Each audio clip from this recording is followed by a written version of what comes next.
السلام عليكم ورحمة الله وبركاته. بسم الله الرحمن الرحيم. الحمد لله رب العالمين. نحمده ونستعينه ونستغفره ونعوذ بالله من شرور أنفسنا ومن سيئات أعمالنا. من يهده الله فلا مضل له ومن يضلل فلا هادي له. أشهد أن لا إله إلا الله وحده لا شريك له وأشهد أن محمدا عبده ورسوله أرسله بالهدى ودين الحق ليظهره على الدين كله ولو كره المشركون. اللهم صل على محمد وعلى آل محمد كما صليت على إبراهيم وعلى آل إبراهيم. اللهم بارك على محمد وعلى آل محمد كما باركت على إبراهيم وعلى آل إبراهيم إنك حميد مجيد. ثم أما بعد، عباد الله، أوصيكم وإياي بتقوى الله. أعوذ بالله من الشيطان الرجيم. يا أيها النبي إنا أرسلناك شاهدا ومبشرا ونذيرا وداعيا إلى الله بإذنه وسراجا منيرا وبشر المؤمنين بأن لهم من الله فضلا كبيرا. ബഹുമാനമുള്ള സഹോദരന്മാരെ, സുഹൃത്തുക്കളെ, വിശുദ്ധ റമദാനിൻ്റെ പകുതിയോളം എത്തിയിരിക്കുന്ന ഈ സന്ദർഭത്തിൽ വളരെ ഗൗരവമേറിയ ഒരു വിഷയവുമായി ബന്ധപ്പെട്ടുകൊണ്ട് ഏതാനും ചില കാര്യങ്ങൾ നിങ്ങളുമായി പങ്കുവെക്കുവാനാണ് ഉദ്ദേശിക്കുന്നത്. അല്ലാഹു സുബ്ഹാനഹു വ തആല അവൻ ഇഷ്ടപ്പെടുന്ന യഥാർത്ഥ ദാസന്മാരിൽ നമ്മെ എല്ലാവരെയും ഉൾപ്പെടുത്തി അനുഗ്രഹിക്കുമാറാവട്ടെ. ഈ വിശുദ്ധ മാസത്തിലെ ദിനരാത്രങ്ങളിൽ നാം നിർവഹിക്കുന്ന ആരാധനാ കർമ്മങ്ങൾ അല്ലാഹു നമ്മളിൽ നിന്നും സ്വീകരിക്കുമാറാവട്ടെ. തൗഹീദും സൃഷ്ടികളുടെ കഴിവും എന്ന വിഷയത്തെക്കുറിച്ചാണ് എനിക്കിവിടെ സംസാരിക്കാനുള്ളത്. തൗഹീദുമായി ബന്ധപ്പെട്ടുകൊണ്ട് നിരന്തരമായ ക്ലാസുകൾ കേൾക്കുന്ന ആളുകളാണ് നമ്മൾ.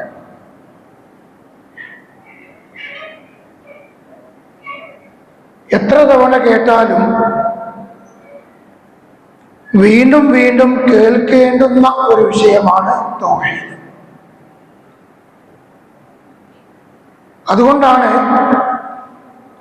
അല്ലാഹു സുബ്ഹാനഹു വ തആല തൗഹീദിന്റെ പ്രബോധനത്തിന് വേണ്ടി നിരന്തരമായി പ്രവാചകന്മാരെ നിയോഗിച്ചത്.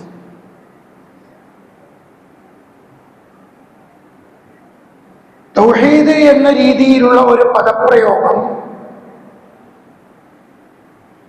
വിശുദ്ധ ഖുർആനിൽ നമുക്ക് കാണാൻ സാധിക്കുകയില്ല. നേരെ മറിച്ച് ഖുർആനിൽ നിരന്തരമായി അല്ലാഹു പറഞ്ഞിരിക്കുന്നത് ഇബാദത്ത് എന്ന പദവുമായി ബന്ധിപ്പിച്ചുകൊണ്ടാണ്. മനുഷ്യന്റെ സൃഷ്ടിപ്പിനെ സംബന്ധിച്ച് പറഞ്ഞപ്പോൾ അല്ലാഹു പറഞ്ഞു, വമാ ഖലഖതുൽ ജിന്ന വൽ ഇൻസ ഇല്ലാ ലിയഅ്ബുദൂൻ. അല്ലാഹുവിനെ മാത്രം ഇബാദത്ത് ചെയ്യാൻ വേണ്ടിയല്ലാതെ മനുഷ്യനെയും ജിന്നുവർഗത്തെയും നാം സൃഷ്ടിച്ചിട്ടില്ല. വിശുദ്ധ ഖുർആൻ നടത്തിയിരിക്കുന്ന മറ്റൊരു പദപ്രയോഗം വലാ തഅ്ബുദൂ ഇല്ലല്ലാഹ്, നിങ്ങളിൽ അല്ലാഹുവിനെ അല്ലാതെ ഇബാദത്ത് ചെയ്യരുത്. ഖുർആനിന്റെ മറ്റൊരു പ്രയോഗം മാലക്കും മിൻ ഇലാഹിൻ ഗൈറു, അവനല്ലാതെ നിങ്ങൾക്ക് മറ്റൊരു ഇലാഹും ഇല്ല. ഇങ്ങനെയുള്ള പദപ്രയോഗങ്ങളാണ് വിശുദ്ധ ഖുർആനിലും തിരുസുന്നത്തിലും നിരന്തരമായി നമുക്ക് കാണാൻ സാധിക്കുന്നത്. ലാ ഇലാഹ ഇല്ലല്ലാഹ്ക്ക് വിരുദ്ധമായി ഓരോ കാലഘട്ടത്തിലും അതാത് പ്രവാചകന്മാരുടെ സമൂഹം വിശ്വസിക്കുകയും അല്ലാഹു അല്ലാത്തവർക്ക് ഇബാദത്ത് നിർവഹിക്കുകയും ചെയ്തിട്ടുണ്ട്. ആ ഇബാദത്ത് നിർവഹിക്കുമ്പോഴൊക്കെ അതിനുവേണ്ടി അവർ ചില ന്യായീകരണങ്ങൾ കണ്ടെത്താറുണ്ട്. ഞാൻ നിങ്ങളോട് സംസാരിക്കുന്ന ഈ വിഷയം വളരെ ദീർഘമായി നീട്ടി പറഞ്ഞുകൊണ്ട് സംസാരിക്കാവുന്ന ഒന്നാണ്. ഒരുപാട് ശാഖകളിലൂടെ വിശദീകരിക്കേണ്ടുന്ന ഒരു വിഷയവുമാണ്. എന്നാൽ ഇത്തരം ഒരു ക്ലാസ്സിൽ അനുവദിക്കപ്പെട്ടിരിക്കുന്ന സമയത്തിന്റെ ഉള്ളിൽ ഈ വിഷയവുമായി ബന്ധപ്പെട്ടുകൊണ്ടുള്ള വിഷയത്തിന്റെ മർമ്മം നഷ്ടപ്പെടാൻ പാടുള്ളതല്ല എന്നതുകൊണ്ട് വിഷയത്തിന്റെ അവസാനിപ്പിക്കേണ്ടുന്ന ഭാഗത്ത് നിന്ന് ആരംഭിക്കുവാനാണ് ഞാൻ ഉദ്ദേശിക്കുന്നത്. മനുഷ്യന്റെ പ്രകൃതം എന്ന് പറയുന്നത് അല്ലാഹുവിനെ ഇബാദത്ത് ചെയ്യുക എന്നതാണ്. ഫിത്രത്തുല്ലാഹില്ലതി ഫതറന്നാസ അലൈഹ ലാ തബ്ദീല ലിഖൽഖില്ല. മനുഷ്യന്റെ പ്രകൃതം, ആ ശുദ്ധ പ്രകൃതത്തിലൂടെയാണ് അല്ലാഹു മനുഷ്യനെ സൃഷ്ടിച്ചിരിക്കുന്നത്. റസൂലുള്ളാഹി അതിനെ വിശദീകരിച്ചു. ഓരോ മനുഷ്യനും ഇവിടെ ജനിച്ചു വീഴുന്നത് ശുദ്ധ പ്രകൃതിയോടുകൂടിയാണ്. പിന്നീട് അവനെ വിവിധങ്ങളായ വിശ്വാസത്തിന്റെ ആളുകളാക്കുന്നത് അവന്റെ മാതാപിതാക്കളിലൂടെയാണ് എന്ന് റസൂലുള്ളാഹി സ്വല്ലല്ലാഹു അലൈഹി വസല്ലം വിശദീകരിച്ചു. ഈ ശുദ്ധ പ്രകൃതത്തിലൂടെ ജനിച്ച മനുഷ്യൻ അല്ലാഹുവിനെ ഇബാദത്ത് ചെയ്യാവുന്ന എല്ലാവിധ സംവിധാനത്തിലൂടെയാണ് ഇങ്ങോട്ട് വന്നിരിക്കുന്നത്. എല്ലാവിധ സംവിധാനം എന്ന് പറഞ്ഞാൽ മനുഷ്യ ശരീരത്തിലെ ഇഖ്തിയാർ നൽകപ്പെട്ടിരിക്കുന്ന 8 അവയവങ്ങൾ, ആ 8 അവയവങ്ങളെയും പടച്ചവനെ ആരാധന ചെയ്യാൻ പറ്റാവുന്ന വിധത്തിലാണ് അല്ലാഹു തആല നമ്മെ ഇങ്ങോട്ട് സൃഷ്ടിച്ചു വിട്ടിരിക്കുന്നത്. എന്നാൽ ഈ 8 അവയവങ്ങൾക്കും അല്ലാഹുവിന്റെ നിർദ്ദേശങ്ങൾക്ക് വിരുദ്ധമായി പ്രവർത്തിക്കാനുള്ള സ്വാതന്ത്ര്യം അല്ലാഹു തആല നൽകിയിരിക്കുന്നു. അതുകൊണ്ട് ഇസ്ലാമിലെ വിശ്വാസങ്ങളും ഇതിന്റെ വാസ് ഒന്ന് കുറക്കാം. അല്ലേ? സൗണ്ട് അധികമായിട്ട് തോന്നുന്നില്ലേ? ഉണ്ടോ?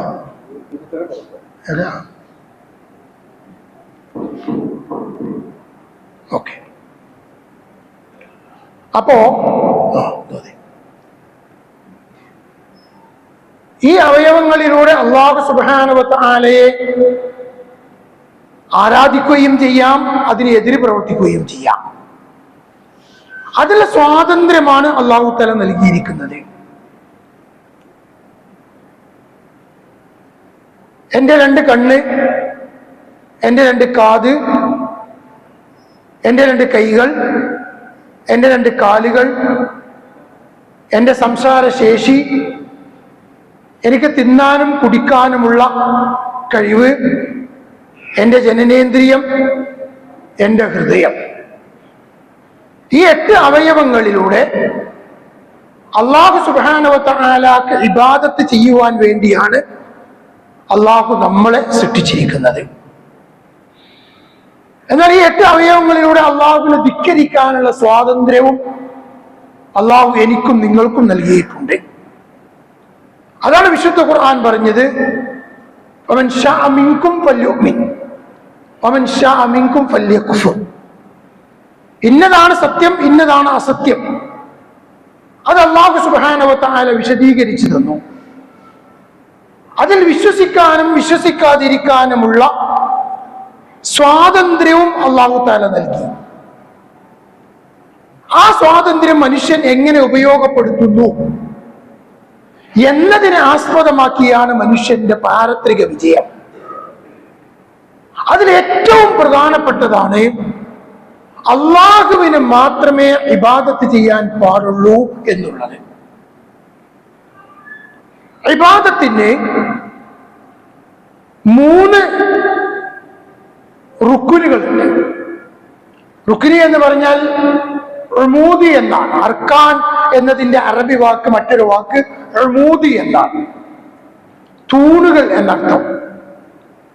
ഈ 3 തൂണുകൾ ഉൾക്കൊണ്ടുകൊണ്ട് മറ്റ് 3 ഷർത്തുകൾ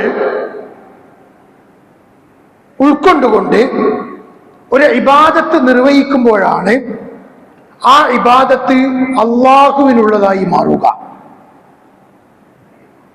ഏതൊക്കെയാണ് ആ 3 റുക്കുനുകൾ? ഞാൻ അതിലേക്ക് വിശദമായി പോകുന്നില്ല, കാരണം അതുമായി ബന്ധപ്പെട്ടുകൊണ്ട് മറ്റൊരു സംസാരം നമ്മുടെ തൊട്ടടുത്ത നമ്മുടെ പള്ളിയിൽ ഇൻഷാ അല്ലാഹ് മറ്റന്നാൾ നടക്കാനുണ്ട്. എങ്കിൽ ഈ വിഷയം പറയുമ്പോൾ അതിനെക്കുറിച്ച് പരാമർശിക്കാതെ അത് പോകുന്നോ പൂർണ്ണമാവുകയില്ല. 3 റുക്കുനുകൾ, ഇബാദത്തിന്റെ 3 റുക്കുനുകൾ. ഒന്ന് അൽ മഹബ്ബത്തു വത്തഅളീം, രണ്ടാമത്തേത് അർ റജാ, മൂന്നാമത്തേത് അൽ ഖൗഫ്. ഏതൊരു ഇബാദത്തിലും ഈ 3 കാര്യങ്ങൾ ഉണ്ടെങ്കിലേ അല്ലാഹു സ്വീകരിക്കുന്ന ഒരു ഇബാദത്തായി മാറുകയുള്ളൂ. ഏതൊരു വിഷയവും അല്ലാഹുവിലേക്കുള്ള ഇബാദത്തിന്റെ ഭാഗമായിട്ടുള്ള ഈ 3 റുക്കുനുകളുടെ ഭാഗം അല്ലാഹു അല്ലാത്തവരിലേക്ക് നീങ്ങിക്കഴിഞ്ഞാൽ അത് അവരിലേക്കുള്ള ഇബാദത്തായി മാറുകയും ചെയ്യും.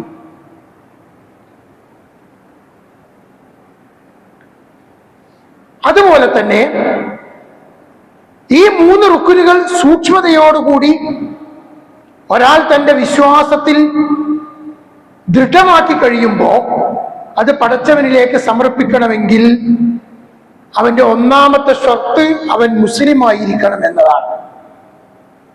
രണ്ടാമത്തെ ഷർത്ത് അവൻ ഇഖ്ലാസ് ഉണ്ടായിരിക്കണം എന്നതാണ്. മൂന്നാമത്തെ ഷർത്ത് മുതാബഅത്തുർ റസൂൽ വേണമെന്നതാണ്. ഒന്ന് മുസ്ലിം ആയിരിക്കണം, 2 നിഷ്കളങ്കമായിരിക്കണം, 3 പ്രവാചകൻ കാണിച്ചു തന്നതിനെ പിൻപറ്റിക്കൊണ്ടായിരിക്കണം. ഈ 3 ഷർത്തുകളും ഞാൻ നേരത്തെ പറഞ്ഞ 3 റുക്കുനുകളും ഉൾക്കൊള്ളുമ്പോഴാണ് അല്ലാഹു സുബ്ഹാനഹു വ തആല എന്നെയും നിങ്ങളെയും സൃഷ്ടിച്ചതിന്റെ കാരണമായി അല്ലാഹു തആല പറഞ്ഞത് ഇല്ലാ ലിയഅ്ബുദൂൻ, അള്ളാഹുവിന് ഇബാദത്ത് ചെയ്യാൻ വേണ്ടിയല്ലാതെ ഞാൻ നിങ്ങളെ സൃഷ്ടിച്ചിട്ടില്ല എന്ന ഇബാദത്ത് പൂർണ്ണമാവുക. ഈ റുക്നുകളുടെയും ശുറൂത്തുകളുടെയൊക്കെ വിശദീകരണം ഇതോടൊപ്പം ചേർത്ത് വെക്കേണ്ടതുണ്ട് കേട്ടോ. പക്ഷെ അതിലേക്ക് പ്രവേശിച്ചാൽ ഞാൻ ഈ പറയാൻ പോകുന്ന വിഷയത്തിലേക്ക് എനിക്ക് കൂടുതൽ പറയാൻ കഴിയില്ല. ഒരു ഉദാഹരണം, ഞാൻ നിങ്ങൾ ചെയ്യുന്ന ഒരു ഇബാദത്ത്, ആ ഇബാദത്ത് എനിക്ക് നിങ്ങൾക്കും അനിവാര്യമാകുന്നത് നമ്മൾ മുസ്ലിം ആകുന്നതോടുകൂടിയാണ്. ആ മുസ്ലിം ആകുന്നതോടുകൂടി നാം ചെയ്യുന്ന ഇബാദത്ത് പടച്ചവന്റെ വജ്ഹ് ആഗ്രഹിച്ചുകൊണ്ട് മാത്രമാവണം. വമാ ഉമിറു ഇല്ലാ ലിയഅബ്ദുല്ലാഹ മുഖ്ലിസീന, ഇഖ്ലാസോട് കൂടിയാണ് ഇബാദത്ത് ചെയ്യാൻ നിർബന്ധിക്കപ്പെട്ടിരിക്കുന്നത്, കൽപ്പിക്കപ്പെട്ടിരിക്കുന്നത്. അതോടൊപ്പം തന്നെ ഈ ചെയ്യുന്ന ഇബാദത്ത് പ്രവാചകന്റെ പൂർണ്ണമായ ഉസ്വത്ത്, മാതൃക ഉണ്ടായിക്കൊണ്ടായിരിക്കണം. അതോടൊപ്പം തന്നെ ഇവൻ ചെയ്യുന്ന ഈ ഇബാദത്ത് ആത്യന്തികമായി റബ്ബ് സുബ്ഹാനഹു വ തആലയോടുള്ള ഇഷ്ടവും ആദരവുമായിരിക്കണം ഇവനെ അതിന് പ്രേരിപ്പിക്കുന്ന ഘടകം.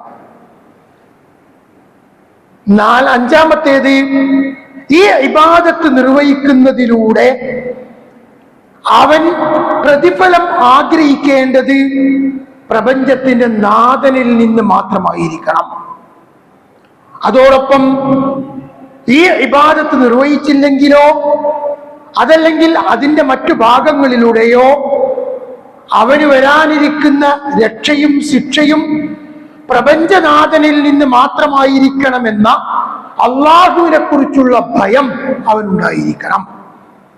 ഈ 6 കാര്യങ്ങൾ ഒത്തുചേരുമ്പോഴാണ് പ്രിയമുള്ളവരെ നമ്മുടെ ഒരു ഇബാദത്ത് പടച്ചവൻ സ്വീകരിക്കുന്ന ആരാധനയായി മാറുക.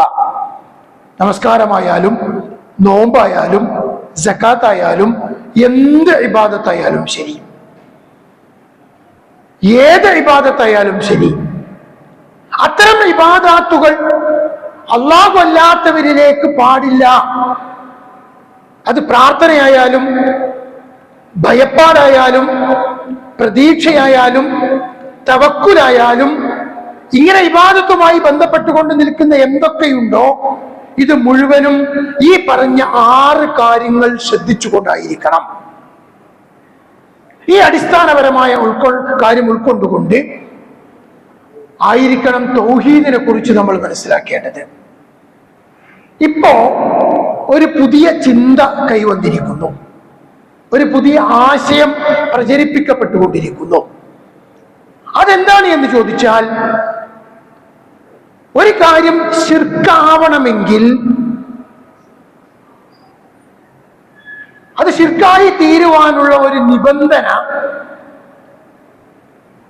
ആരോടാണോ ചോദിക്കുന്നത് ആ ചോദിക്കപ്പെടുന്ന വ്യക്തിക്ക് ആ വിഷയത്തിൽ കഴിവുണ്ടോ ഇല്ലയോ എന്ന് പരിശോധിക്കണം. എന്നിട്ട് ആ സൃഷ്ടിക്ക് കഴിവുള്ള വിഷയമാണ് ചോദിക്കുന്നതെങ്കിൽ അത് ശിർക്കാവുകയില്ല. കഴിവില്ലാത്ത വിഷയമാണ് ചോദിക്കുന്നതെങ്കിലേ അത് ശിർക്കാവുകയുള്ളൂ. ഞാൻ ഒന്നുകൂടി ആവർത്തിക്കുകയാണ്. ഒരുപക്ഷെ ഈ വിഷയം പറയുമ്പോൾ തന്നെ മുജാഹിദുകളായ മുവഹിദുകളായ ആളുകൾക്ക് ഇതിന്റെ വിഡ്ഢിത്തരം മനസ്സിലാവും. പക്ഷെ നമ്മൾ ഇതിങ്ങനെ ഒരു വിഡ്ഢിത്തരമായ ഒരു പ്രസ്താവനയാണ്, ഒരു സിദ്ധാന്തമാണ് എന്ന് വിചാരിച്ചുകൊണ്ട് ഇതിനെ തള്ളിക്കളയരുത്. കാരണം ഇത് മനസ്സിന്റെ ഉള്ളിൽ ആഴത്തിൽ പ്രവേശിച്ചിരിക്കുന്ന ഒരു ജനത നമ്മുടെ മുമ്പിലുണ്ട്. അതൊരു സുപ്രഭാതത്തിൽ പെട്ടെന്ന് കടന്നു വന്നതല്ല. നേരെ മറിച്ച് നിരന്തരമായ പ്രബോധനത്തിന്റെ ഭാഗമായി തൗഹീദും ശിർക്കും വേർതിരിച്ചു കൊടുത്തപ്പോ അതിലൂടെ ജനഹൃദയങ്ങളിലേക്ക് ഇട്ടുകൊടുത്ത ഒരു പുതിയ അസുര, ഒരു പുതിയ സിദ്ധാന്തം. അതുകൊണ്ട് ഞാൻ ഒന്നും കൂടി അത് ആവർത്തിക്കുകയാണ്. ഒരു സൃഷ്ടിയോട് ഒരു കാര്യം ചോദിച്ചാൽ എപ്പോഴാ ശിർക്കാവുക? ആ സൃഷ്ടിക്ക് കഴിയാത്ത കാര്യം ചോദിക്കുമ്പോ. എന്നാൽ ആ സൃഷ്ടിക്ക് കഴിയുന്ന കാര്യമാണ് ചോദിക്കുന്നതെങ്കിലോ അത് ശിർക്കാവുകയില്ല. എത്രത്തോളം അനുവദിക്കപ്പെട്ടതാണെങ്കിലും ശരി, അനുവദിക്കപ്പെട്ടതല്ലെങ്കിലും ശരി. അനുവദിച്ചിട്ടുണ്ടോ ഇല്ലയോ എന്നതൊന്നും ഒരു വിഷയമല്ല. ആ സൃഷ്ടിക്ക് ചെയ്യാൻ കഴിയുമോ എങ്കിൽ അത് ശിർക്കല്ല. ആ സൃഷ്ടിക്ക് ചെയ്യാൻ കഴിയുകയില്ലയോ എങ്കിലേ അത് ശിർക്കാവുകയുള്ളൂ. പ്രചരിപ്പിക്കപ്പെടുന്ന ഒരു സിദ്ധാന്തമാണ് ഞാൻ നിങ്ങളുടെ മുമ്പിൽ പറഞ്ഞത്. ആ സിദ്ധാന്തം നിങ്ങൾ കൃത്യമായി മനസ്സിലാക്കിയെങ്കിലേ അതിലൂടെ ഉണ്ടാകുന്ന അപകടത്തെക്കുറിച്ച് മനസ്സിലാക്കാൻ പറ്റുള്ളൂ. അതുകൊണ്ടാണ് തൗഹീദും സൃഷ്ടികളുടെ കഴിവും എന്നൊരു വിഷയത്തെക്കുറിച്ച് ഞാൻ സംസാരിക്കാം എന്ന് സംഘാടകരോട് അങ്ങോട്ട് പറഞ്ഞത്. ഞാൻ ആവശ്യപ്പെട്ടു വാങ്ങിയ വിഷയമാണ്. എന്താ പറഞ്ഞതിന് നേർക്ക് നേരെയുള്ളത്? എന്തിനാ ഇങ്ങനൊരു സിദ്ധാന്തം കൊണ്ടുവന്നത്? എന്താണ് ഇതിന്റെ അപകടം? ഈ 3 കാര്യം പറഞ്ഞാൽ ഞാൻ അവസാനിപ്പിച്ചു. ഈ 3 കാര്യം എനിക്ക് സംസാരിക്കാനുള്ളൂ. എന്താ പറഞ്ഞത്? ശിർക്കാവണമെങ്കിൽ ഒരു സൃഷ്ടിയോടൊരു കാര്യം ചോദിക്കുമ്പോ അത് ശിർക്കാകുമോ ഇല്ലയോ എന്ന് വേർതിരിച്ച് മനസ്സിലാക്കാനുള്ള ഒരു മാനദണ്ഡം ആ സൃഷ്ടിക്ക് അത് കഴിയുമോ ഇല്ലയോ എന്ന് നോക്കിയാൽ മതി. കഴിയുമെങ്കിൽ അത് ശിർക്കല്ല, കഴിയില്ലെങ്കിൽ അത് ശിർക്കാണ്. എന്തിനു വേണ്ടിയാ ഇത് പറയുന്നത്? അത് പറയാനുള്ള ഒരു സാഹചര്യം കഴിഞ്ഞ ഒരു 10-12 വർഷത്തെ അല്ലെങ്കിൽ 10-15 വർഷത്തെ കേരളത്തിലെ മുജാഹിദ് പ്രസ്ഥാനത്തിലെ ആദർശ രംഗത്തുള്ള പ്രബോധന മേഖല ഒന്ന് പരിശോധിച്ചാൽ മതി. അത് ഞാൻ നിങ്ങൾക്ക് നീട്ടിപ്പരത്തി പറഞ്ഞു തരുന്ന ഒരു സംഗതിയല്ല. സ്വല്പം അങ്ങോട്ട് പോയാൽ ഈ കേരളത്തിലുള്ള മുസ്ലിമീങ്ങൾക്കിടയിലുള്ള ശിർക്ക്, ആ ശിർക്കുമായി ബന്ധപ്പെട്ടുകൊണ്ട് നമുക്കറിയാം മരണപ്പെട്ടു പോയവരെ വിളിച്ച് പ്രാർത്ഥിക്കുന്ന ആളുകൾ ഇന്നും നമ്മുടെ സമൂഹത്തിലുണ്ട്. മരിച്ചുപോയ അമ്പിയാക്കള്, ഔലിയാക്കള്, സ്വാലിഹീങ്ങള്, ഇങ്ങനെയുള്ള ആളുകളോട് അവരോടൊക്കെ നിങ്ങൾ എന്തിനാ വിളിച്ച് പ്രാർത്ഥിക്കുന്നത് എന്ന് ചോദിച്ചാൽ, നൂറ്റാണ്ടുകൾക്ക് മുമ്പ് മുഹമ്മദ് നബി സല്ലല്ലാഹു അലൈഹി വസല്ലമ പ്രബോധനം ചെയ്തിരുന്ന, അല്ല അതിനു മുമ്പ് നൂഹ് നബി അലൈഹി സ്വലാത്തു വസ്സലാമയുടെ ജനതയ്ക്ക് ഇങ്ങോട്ട് ഉള്ള ജനങ്ങളൊക്കെ പറഞ്ഞിരുന്ന ഒരു ന്യായം, മാ നഅ്ബുദുഹും ഇല്ലാ ലിയുഖർരിബൂനാ ഇലല്ലാഹി സുൽഫ. ഞങ്ങൾ ഇവയെ വിളിച്ച് ദുആ ചെയ്യുന്നത്, പ്രാർത്ഥിക്കുന്നത്, ഇബാദത്ത് ചെയ്യുന്നത്, മാ നഅ്ബുദുഹും ഞങ്ങൾ അവർക്ക് ഇബാദത്ത് ചെയ്യുന്നത്, അഥവാ ലാത്ത, ഉസ്സ, മനാത്ത, വദ്, സുവാ, യഊസ്, യഊഖ്, നസ്ർ, ഇബ്രാഹിം നബി, ഇസ്മായിൽ നബി പോലെയുള്ളവര്, ഇവരൊക്കെ ഞങ്ങൾ ഇബാദത്ത് ചെയ്യുന്നത് ഇല്ലാ ലിയുഖർരിബൂനാ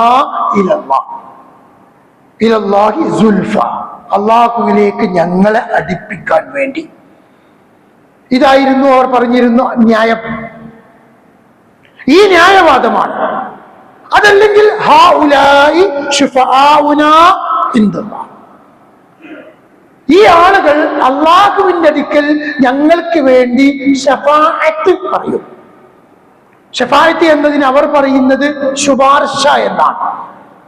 എന്ന് വെച്ചാൽ ഞാൻ എത്ര മോശപ്പെട്ടവനായാലും ഞാൻ ഇന്ന ശൈഖിനെ ഇഷ്ടപ്പെടുകയും ആ ശൈഖിന്റെ ത്വരീഖത്ത് സ്വീകരിക്കുകയും ചെയ്തു കഴിഞ്ഞാൽ നാളെ പരലോകത്ത് അള്ളാഹുവിന്റെ മുമ്പിൽ വന്ന് വിചാരണ ചെയ്യുമ്പോൾ എന്റെ അടുക്കലുള്ള പാപങ്ങളും തെറ്റുകളും കുറ്റങ്ങളും ഒക്കെ എന്തൊക്കെ തന്നെ ആയാലും എനിക്ക് പരലോകത്ത് രക്ഷപ്പെടാൻ ഞാൻ ഇന്ന ശൈഖിന്റെ മുരീദാണ് എന്ന് പറഞ്ഞാൽ ആ ശൈഖ് എനിക്ക് വേണ്ടി പടച്ചവനോട് ശഫാഅത്ത്, ഇവരുടെ ഭാഷയിൽ ശുപാർശ പറയും. അങ്ങനെ ഞാൻ പരലോകത്ത് രക്ഷപ്പെടും.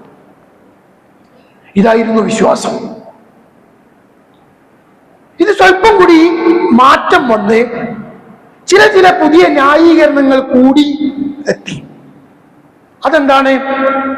മക്കയിലെ മുശ്രിക്കുകൾ വരെ, ഖുർആൻ അവതരിക്കുന്നത് വരെയുള്ള മുശ്രിക്കുകളൊക്കെ പറഞ്ഞത് മാ നഅ്ബുദുഹും, ഞങ്ങൾ അവർക്ക് ഇബാദത്ത് ചെയ്യുന്നില്ല, ഞങ്ങൾ അവർക്ക് ഇബാദത്ത് ചെയ്യുന്നില്ല. എന്നാൽ പിൽക്കാലഘട്ടങ്ങളിൽ ചെറിയൊരു മാറ്റം വന്നു. അതെന്താ? ഇബാദത്ത് അല്ലാഹ്ക്ക് മാത്രമേ പാടുള്ളൂ. ആ ഇബാദത്തിന്റെ സത്തയായ അല്ലെങ്കിൽ ഇബാദത്ത് തന്നെയായ ദുആ അതും അല്ലാഹ്ക്ക് മാത്രമേ പാടുള്ളൂ. കാരണം റസൂലുള്ളാഹി സ്വല്ലല്ലാഹു അലൈഹി വസല്ലം പറഞ്ഞിട്ടുണ്ട്, അദ്ദുആഉ ഹുവൽ ഇബാദ, അദ്ദുആഉ മുഖുൽ ഇബാദ. അതുകൊണ്ട് ഇബാദത്ത് അള്ളാഹ്ക്ക് മാത്രമേ ചെയ്യാൻ പാടുള്ളൂ, ദുആ അള്ളാഹിനോട് മാത്രമേ നിർവഹിക്കാൻ പാടുള്ളൂ. എന്നാൽ മരണപ്പെട്ടു പോയവരോട് ഞങ്ങൾ ചെയ്യുന്ന ഈ പ്രവൃത്തി അത് ദുആ അല്ല, അത് ഇബാദത്തല്ല, അത് ഇസ്തിഗാസയാണ്, അത് തവസ്സുലാണ്, അത് ഇസ്തിആനത്താണ്, അത് ഇസ്തിശ്ഫാ ആണ്. അത് ആ രീതിയിലുള്ള പദപ്രയോഗങ്ങൾ. ഞാൻ ഇങ്ങനെയൊക്കെ പറഞ്ഞു വരുന്നത് ഞാൻ നേരത്തെ പറഞ്ഞ പദത്തിന്റെ അപകടം മനസ്സിലാക്കാൻ വേണ്ടിയിട്ടാണ്. ഈ ഇരിക്കുന്നവർ പ്രായം ചെന്ന ആളുകൾക്കൊക്കെ ഞാൻ ഈ പറഞ്ഞ വാക്കിന്റെ വ്യത്യാസം കൃത്യമായിട്ട് അറിയാം. എന്താണ് ഇസ്തിഗാസ, എന്താണ് ഇസ്തിആനത്ത്, എന്താണ് ഇസ്തിശ്ഫാ എന്നൊക്കെ. ദുആ എന്ന് പറയാതെ ദുആഇന്റെ അതേ പദപ്രയോഗങ്ങൾ, അതേ ആശയമുള്ള മറ്റു വാക്കുകൾ. എന്താ ഇസ്തിആനത്തും ഇസ്തിശ്ഫാഉം ഇസ്തിഗാസയും ദുആവും തമ്മിലുള്ള വ്യത്യാസം? മനുഷ്യന്റെ പരസ്പരമുള്ള കഴിവുകൾക്കപ്പുറത്ത് ഞാൻ നേരത്തെ പറഞ്ഞ 7 അവയവങ്ങൾ ഉണ്ടല്ലോ. ഈ 7 അവയവങ്ങളിലൂടെ മനുഷ്യന് ചെയ്യാൻ കഴിയുന്ന കഴിവുകൾക്ക് അല്ലെങ്കിൽ പ്രവൃത്തികൾക്ക് അപ്പുറത്തുള്ള ഒരു സംഗതി അള്ളാഹുവിനോടാണ് ചോദിക്കേണ്ടത്. അള്ളാഹുവിനോട് മാത്രമാണ് ചോദിക്കേണ്ടത്.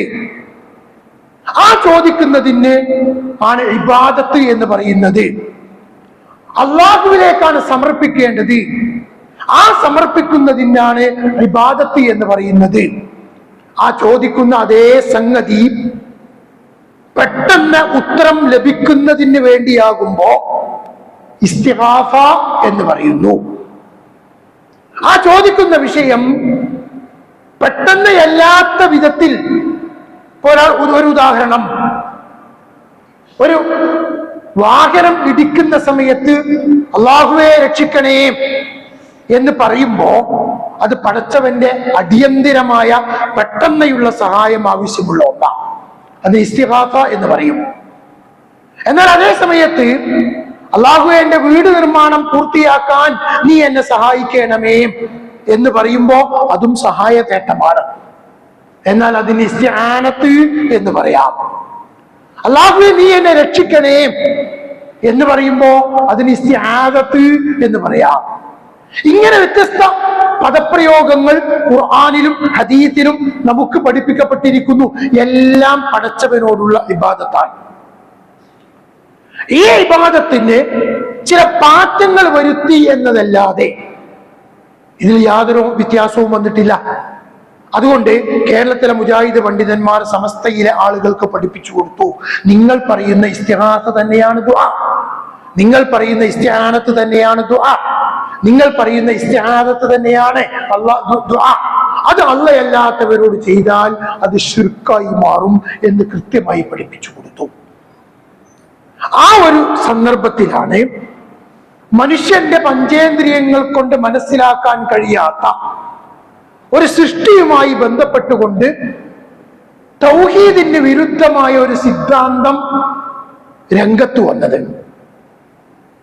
അതെന്താണ് എന്ന് ചോദിച്ചാൽ, ഒരു മനുഷ്യൻ രാത്രിയുടെ ഇരുളിൽ വഴിയറിയാതെ നടന്നു പോകുന്നു. അങ്ങനെ നടന്നു പോകുമ്പോ തൊട്ടടുത്ത് നിന്ന് ഒരു ശബ്ദം കേൾക്കുന്നു.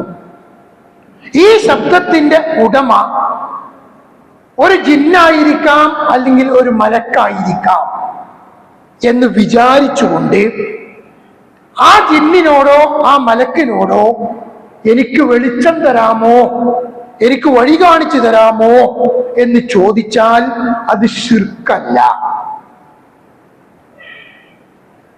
ഇത് തെളിയിക്കാൻ, ഈ സിദ്ധാന്തം തെളിയിക്കാൻ വേണ്ടിയാണ് ഞാൻ നേരത്തെ പറഞ്ഞ ഒരു അസ്ല് ഉണ്ടാക്കിയത്.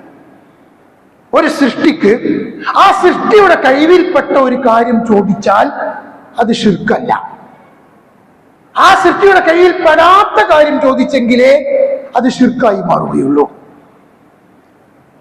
സഹോദരങ്ങളെ, കൃത്യമായി ഒരുപാട് തവണ നമ്മൾ വിശദീകരിച്ചിട്ടുള്ള സംഗതിയാണ്. പക്ഷെ ഇത് വീണ്ടും വീണ്ടും വീണ്ടും ആവർത്തിച്ച് ഇപ്പോൾ നിലനിൽക്കുന്ന ഒരു വാദമാണ് ഞാൻ നേരത്തെ പറഞ്ഞത്. ഒരു സൃഷ്ടിയുടെ കഴിവിൽപ്പെട്ടത് ചോദിച്ചാൽ അത് ശിർക്കല്ല, കഴിവിൽപ്പെടാത്തത് ചോദിച്ചെങ്കിലേ ശിർക്കാവൂ. ആ സിദ്ധാന്തം കൊണ്ടുവന്നത് ഈ പറഞ്ഞ ജിന്ന് വർഗത്തിൽപ്പെട്ട, മലക്ക് വർഗത്തിൽപ്പെട്ട മനുഷ്യന് കാണാനോ കേൾക്കാനോ തൊട്ടറിയാനോ മണത്തറിയാനോ രുചിച്ചറിയാനോ കഴിയാത്ത അദൃശ്യമായ ഒരു സൃഷ്ടിയോട് അതിന്റെ കഴിവിൽപ്പെട്ട കാര്യം ചോദിച്ചാൽ അത് ശിർക്കാവുകയില്ല എന്ന് സ്ഥാപിക്കാൻ വേണ്ടിയാണ് ഒരു പുതിയ അസ്ല് ഉണ്ടാക്കിയിരിക്കുന്നത്. ഇതിന്റെ അപകടം നമ്മൾ മനസ്സിലാക്കണം. ഈ വിശുദ്ധ റമളാനിൽ രണ്ടാമത്തെ 10 ബദർ യുദ്ധം മുമ്പിൽ എത്തി നിൽക്കുന്ന ദിവസം റമളാൻ 17. ആ റമളാൻ 17 അന്നാണ് ശിർക്കും തൗഹീദും തമ്മിൽ ഏറ്റുമുട്ടിയത്. ഞാൻ സൂചിപ്പിക്കുന്നത്, വിശുദ്ധ റമളാനിൽ ഇങ്ങനെയുള്ള ഒരു വിഷയത്തെക്കുറിച്ച് സംസാരിക്കേണ്ടതുണ്ടോ? ഇതല്ലാതെ തസ്കിയത്തും തർബീയത്തും തഖ്വ വർദ്ധിപ്പിക്കുകയും ഒക്കെ ഉതകുന്ന വിധത്തിലുള്ള കാര്യങ്ങൾ നിങ്ങൾക്ക് സംസാരിച്ചുകൂടെ? ഈ റമളാനിലെങ്കിലും ഇതൊന്ന് അവസാനിപ്പിച്ചുകൂടെ എന്ന് ചിന്തിക്കുന്ന പലരെയും നമുക്ക് കാണാം. പലരും അത് എടുത്തു പറയാറുമുണ്ട്. യഥാർത്ഥത്തിൽ അവർക്ക് ഇസ്ലാമിന്റെ പ്രബോധന രീതി അറിയില്ല, ഇസ്ലാമിന്റെ ചരിത്രവും അറിയില്ല. തൗഹീദും ശിർക്കും തമ്മിൽ നേർക്ക് നേരെ വാളും കുന്തവും തമ്മിൽ ഏറ്റുമുട്ടിയ മാസമാണ് വിശുദ്ധ റമളാൻ മാസം. ഈ വിശുദ്ധ റമളാനിൽ തൗഹീദ് പറയാൻ കഴിയുന്നില്ലെങ്കിൽ പിന്നെ എന്താ അതിനേക്കാളും പുണ്യം ലഭിക്കുന്ന ഒരു സംഗതി? അപ്പൊ അതുകൊണ്ട് മനുഷ്യന്റെ മനസ്സിനെ ശിർക്കിലേക്ക് നയിക്കുന്ന ഈ വാദത്തെക്കുറിച്ച് പറയേണ്ടുന്ന ഏറ്റവും അനിവാര്യമായൊരു സന്ദർഭമാണിത്. കാരണം ഈ റമളാൻ മാസത്തിലാണ് ഈ സിദ്ധാന്തം പ്രചരിപ്പിച്ചത്. ഒരു ശിർക്കിന്റെ ഒരു അസ്ൽ ഉണ്ടാക്കുക, എന്നിട്ട് ആ അസ്ൽ പ്രചരിപ്പിക്കുക. ആ പ്രചരിപ്പിക്കുന്ന തെറ്റാണ് എന്ന് ഖുർആനും ഹദീസും ഉദ്ധരിച്ചുകൊണ്ട് പറയുമ്പോ ഈ റമളാൻ നിങ്ങൾക്ക് ഫിത്ന അവസാനിപ്പിച്ചുകൂടെ എന്ന് പറയാം. അത് രണ്ടും തമ്മിൽ എത്ര വൈരുദ്ധ്യമുണ്ട്! അപ്പോ ഒരു സൃഷ്ടിയുടെ കഴിവിൽപ്പെട്ടത് ചോദിച്ചാൽ അത് ശിർക്കാകുമോ ഇല്ലയോ? ഇതാണ് നമ്മൾ പഠിക്കേണ്ടത്. ശിർക്കാവണമെങ്കിൽ ഒരു സൃഷ്ടിയുടെ കഴിവും കഴിവുകേടും നോക്കേണ്ടതുണ്ടോ? അല്ലാതെ ശിർക്ക് വരുമോ? ഈ ഒരു സിദ്ധാന്തം നോക്കിയിട്ടാണോ ഇസ്ലാം ശിർക്കും തൗഹീദും തമ്മിൽ വേർതിരിച്ചത്? ഇസ്ലാമിൽ ഒരു കാര്യം എങ്ങനെ ശിർക്കാവാം, എങ്ങനെ തൗഹീദാവാം? ഈ കാര്യങ്ങൾ നമ്മൾ പഠിച്ചേ മതിയാകും. ഒരു കാര്യം ശിർക്കാവാൻ ഒരു സൃഷ്ടിയുടെ കഴിവ് നോക്കിയിട്ടല്ല, അതല്ല അതിന്റെ മാനദണ്ഡം. ഏതൊരു പ്രവൃത്തിയും ഇസ്ലാമിൽ അനുവദിക്കപ്പെടുന്നതും അനുവദിക്കപ്പെടാതിരിക്കുന്നതും അതിന്റെ മാനദണ്ഡം വിശുദ്ധ ഖുർആനിലും തിരുസുന്നത്തിലും അത് നമുക്ക് അനുവദിച്ചു തന്നിട്ടുണ്ടോ ഇല്ലയോ എന്നതാണ്.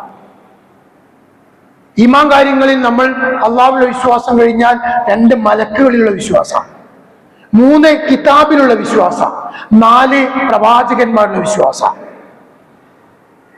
ഷേഖ് ഇബ്നു ബാസ് റഹ്മത്തുള്ളാഹി അലൈഹി ഈ വിശ്വാസ കാര്യങ്ങളിലെ ഈ തർത്തീബുകളെ സംബന്ധിച്ച് വിശദീകരിച്ചു. അതിൽ അദ്ദേഹം പറഞ്ഞത്, ആദ്യം അള്ളാഹുവിന്റെ വിശ്വാസത്തെ കുറിച്ച് പറഞ്ഞു. പിന്നീട് അള്ളാഹുവിന്റെ വിശ്വാസം നമുക്ക് ലഭിക്കുന്ന ഒന്നാമത്തെ കാരണം അള്ളാഹുവിൽ നിന്ന് ഈ ഇൽമു നേടുന്നത് ജിബ്രീലാണ്, അല്ലെങ്കിൽ മലക്കാണ്. മലക്കുകളുടെ നേതാവായ ജിബ്രീലാണ്. ആ ജിബ്രീൽ മുഖേനയാണ് നമുക്കിത് കിട്ടുന്നത്. ആ ജിബ്രീൽ നമുക്കല്ല എത്തിച്ചു തരുന്നത്, അത് പ്രവാചകരിലേക്കാണ്. അപ്പൊ അള്ളാഹുവിന്റെ വിശ്വാസം, മലക്കുകളുടെ വിശ്വാസം അല്ല, ആ ജിബ്രീൽ എത്തിച്ചു തരുന്ന സംഗതി ജനങ്ങളിൽ നിലനിൽക്കുന്നത് കിതാബുകളിലൂടെയാണ്. ആ കിതാബ് മനുഷ്യർക്ക് എത്തുന്നത് അമ്പിയാക്കളിലൂടെയാണ്. ഇതാണ് യഥാർത്ഥത്തിൽ ഇസ്ലാമിന്റെ വിശ്വാസ കാര്യങ്ങളുടെ ആ ഒരു തർത്തീബ്.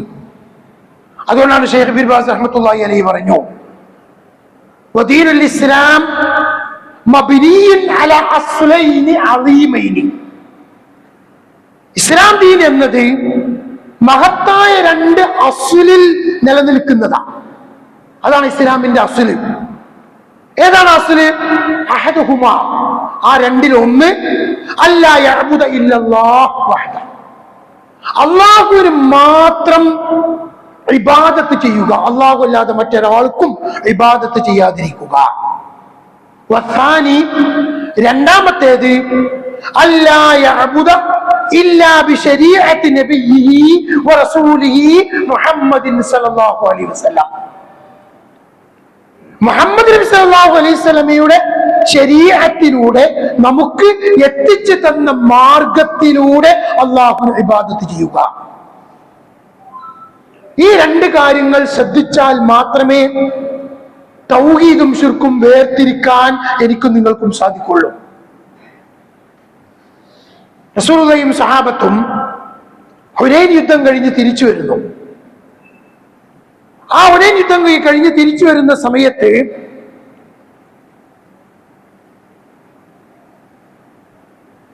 സഹാബികളിൽപ്പെട്ട ചിലർ ഹുനൈൻ യുദ്ധം കഴിഞ്ഞ് തിരിച്ചു വരില്ല, ഹുനൈൻ യുദ്ധത്തിന് വേണ്ടി പോകുമ്പോൾ ഓർമ്മയിൽ വന്ന പിശകാണ്, അബദ്ധമായി മനസ്സിലാക്കുക. ഹുനൈൻ യുദ്ധത്തിന് വേണ്ടി പോകുന്ന സന്ദർഭം റസൂലുള്ളാഹി സ്വല്ലല്ലാഹു അലൈഹി വസല്ലമയുടെ കൂടെ ഇസ്ലാമിലേക്ക് കടന്നു വന്ന പുതുവിശ്വാസികളായ ആളുകൾ ധാരാളമുണ്ട്. മക്ക വിജയാനന്തരമാണ്. ആ യുദ്ധത്തിന് പോകുന്ന സമയത്ത് മക്കയിലെ മുശ്രിക്കുകൾ അവരുടെ യുദ്ധത്തിന് പോകുന്ന സമയത്ത് ചെയ്തിരുന്ന ഒരു ആചാരം, ആ ആചാരം എന്തായിരുന്നു? നിങ്ങൾ അവരുടെ വാള് ഒരു മരത്തിൽ അവരിങ്ങനെ കൊളത്തി വെക്കും. ദാത്ത് അൻവാത്ത് എന്നാണ് അതിന്റെ പേര്. സംഭവം നമ്മൾ പലപ്പോഴും കേട്ടതാണ്. ആ ദാത്ത് അൻവാത്ത് എന്ന മരത്തിൽ ഇങ്ങനെ കൊളത്തി വെച്ച്, അങ്ങനെ കൊളത്തി വെച്ചാൽ അവരുടെ വിശ്വാസം, ആ ദാത്ത് അൻവാത്തിൽ തങ്ങളുടെ വാള് കൊളത്തി വെച്ചാൽ അത് മുഖേന തങ്ങൾക്ക് ബറക്കത്ത് ലഭിക്കും. ബറക്കത്ത് ലഭിക്കുക വഴി തങ്ങൾക്ക് യുദ്ധം വിജയിക്കാം.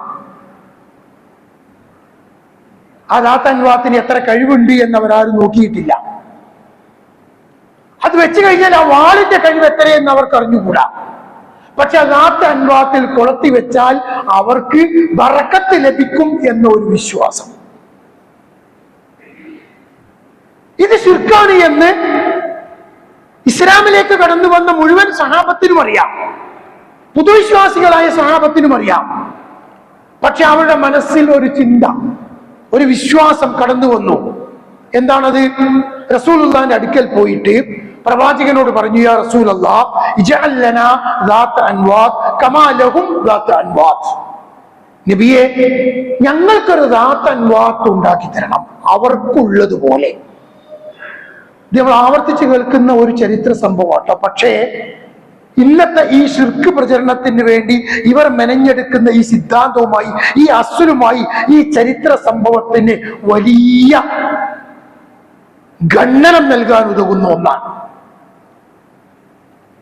ഇവർ ദാത്ത് ആവശ്യപ്പെട്ടപ്പോ ഈ ആളുകളുടെ വാദപ്രകാരം റസൂലുള്ളാഹി സ്വല്ലല്ലാഹു അലൈഹി വസല്ലമ ചോദിക്കേണ്ട ചോദ്യം എന്താ?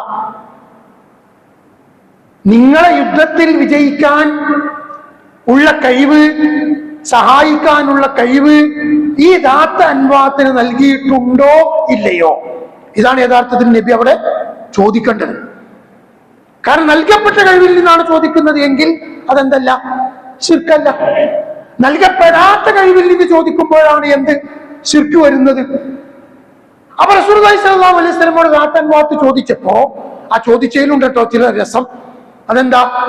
മക്കയിലെ മുശ്രിക്കുകൾക്കുള്ള ദാത്ത് അൻവാത്ത് ഞങ്ങൾക്കും അനുവദിച്ചു തരണം എന്നല്ല. കാരണം അത് ശിർക്കാന്ന് ഓൽക്കറിയാം, അത് ശിർക്കാന്ന് ഓൽക്കറിയാം. അതുകൊണ്ട് അതല്ല ആവശ്യപ്പെട്ടത്. അവർ ആവശ്യപ്പെട്ടത് ഇതിന് പകരമായിട്ട് മറ്റൊരു ദാത്ത് അൻവാത്ത് ഞങ്ങൾക്ക് നിശ്ചയിച്ചു തരുമോ എന്നാ ചോദിച്ചത്.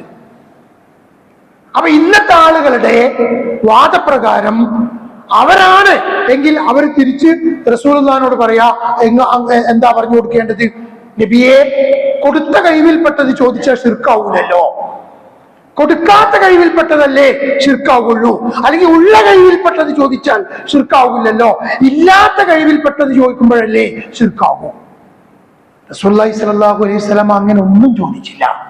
റസൂലുള്ളാഹി അവരോട് തിരിച്ചു മറുപടി പറഞ്ഞത്, മൂസ നബി അലൈഹി സ്വലാത്തു വസ്സലാമയുടെ അനുയായികൾ മൂസ നബിയോട് ചോദിച്ചതിന് തുല്യമായ വാക്കാണ് നിങ്ങൾ ഈ പറഞ്ഞത്.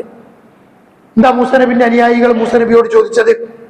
നൈൽ നദി കടന്ന് വാഗ്ദത്ത ഭൂമിയിലേക്ക് പോകുന്ന വഴിയിൽ ഒരു ജനത വിഗ്രഹത്തെ ആരാധിക്കുന്നു. ഇത് കണ്ട ബനു ഇസ്രായേൽക്കാർ മൂസ നബിയുടെ അടുക്കൽ വന്നുകൊണ്ട് മൂസ നബിയോട് പറയുന്നു, അവർക്ക് ഇലാഹുള്ളതുപോലെ ഞങ്ങൾക്കും ഒരു ഇലാഹിനെ നീ നിശ്ചയിച്ചു തരൂ എന്ന് മൂസ നബിയോട് ആവശ്യപ്പെടുന്നു. ആ ആവശ്യപ്പെട്ടതിന് തുല്യമാണ് നിങ്ങൾ എന്നോട് റാത്ത് അൻവാത്ത് ആവശ്യപ്പെട്ടിരിക്കുന്നത്. സഹോദരങ്ങളെ, മനസ്സിലാക്കൂ, ഇസ്ലാമിൽ തൗഹീദും ശിർക്കും വേർതിരിച്ച് മനസ്സിലാക്കാൻ ഉള്ള മാനദണ്ഡം കഴിവ് നൽകപ്പെട്ടിട്ടുണ്ടോ ഇല്ലയോ എന്നല്ല. നേരെ മറിച്ച് ഇയ്യാക നഅ്ബുദു വ ഇയ്യാക നസ്തഈൻ എന്ന് ഞാനും നിങ്ങളും നിരന്തരമായി ഓതിക്കൊണ്ടിരിക്കുന്ന ആയത്താണല്ലോ. ഏത് കാലഘട്ടത്തിലും തൗഹീദും ശിർക്കും വേർതിരിക്കാൻ നമ്മൾ ഓതുന്ന ആയത്താണത്. എന്നാൽ ഈ ആയത്തിൽ ഇങ്ങനെ ഒരു വാദം നിലവിൽ വന്നപ്പോ, ഒരു അസ്ല് നിലവിൽ വന്നപ്പോ, ഒരു സുഹൃത്ത് ഒരു മെസ്സേജ് അയച്ചു. ഒരു നിഷ്കളങ്കനായ ഒരു സുഹൃത്ത്, അല്ല ഉസ്താദേ, നമ്മൾ മനുഷ്യന്മാരോട് പലരും സഹായം ചോദിക്കുന്നുണ്ടല്ലോ, അങ്ങനെയുള്ള സഹായ ചോദ്യം ഇയ്യാക നഅ്ബുദു വ ഇയ്യാക നസ്തഈൻ എതിരാകില്ലേ? അത് ശിർക്കായി മാറുകയില്ലേ? ഇപ്പൊ നിങ്ങൾ എന്നോടൊരു കാര്യം ചോദിച്ചു, ഞാൻ നിങ്ങളോടൊരു കാര്യം ചോദിച്ചു. അത് അള്ളാഹിനോട് ചോദിക്കേണ്ടത് മനുഷ്യരോട്, സൃഷ്ടിയോട് ചോദിക്കാണല്ലോ. സൃഷ്ടിയോട് ചോദിക്കുക മാത്രമല്ല, ആ സൃഷ്ടിയുടെ കഴിവിൽപ്പെട്ടത് ചോദിക്കാണല്ലോ. ഇവിടെയായിട്ട് മനസ്സിലാക്കേണ്ടത്, നിങ്ങൾ എന്നോട് 1000 രൂപ ചോദിച്ചു, അല്ലെങ്കിൽ ഞാൻ നിങ്ങളോട് 1000 രൂപ ചോദിച്ചു. ആ 1000 രൂപ നിങ്ങൾക്ക് തരാൻ കഴിയും, അതാ ഞാൻ ചോദിച്ചത്. അപ്പൊ അതുകൊണ്ട് ആ 1000 രൂപ നിങ്ങൾക്ക് തരാൻ കഴിയും എന്നതുകൊണ്ടാണോ അത് ശിർക്കല്ലാതാകുന്നത്? അല്ല.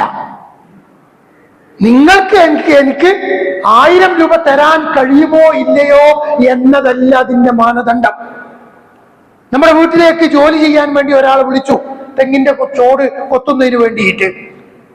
അയാളെ നമ്മൾ ജോലിക്ക് വിളിച്ചു. ആ വിളിച്ചത് ശിർക്കല്ല.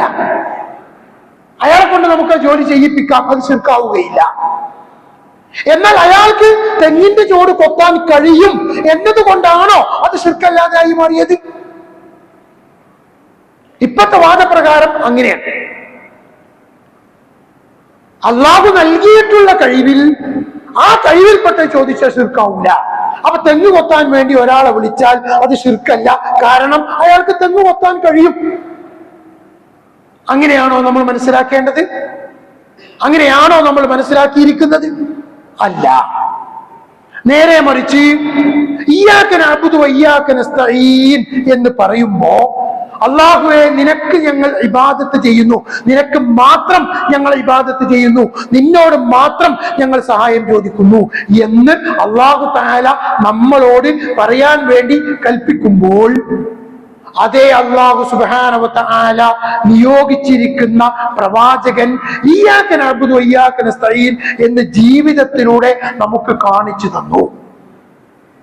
ആ കാണിച്ചു തന്നതിൽ പ്രവാചകൻ സല്ലല്ലാഹു അലൈഹി വസല്ലമ പലരെയും ഇത്തരം ദുന്യവിയായ കാര്യങ്ങൾക്ക് വേണ്ടി അങ്ങോട്ടും ഇങ്ങോട്ടും സഹായം ചെയ്തു.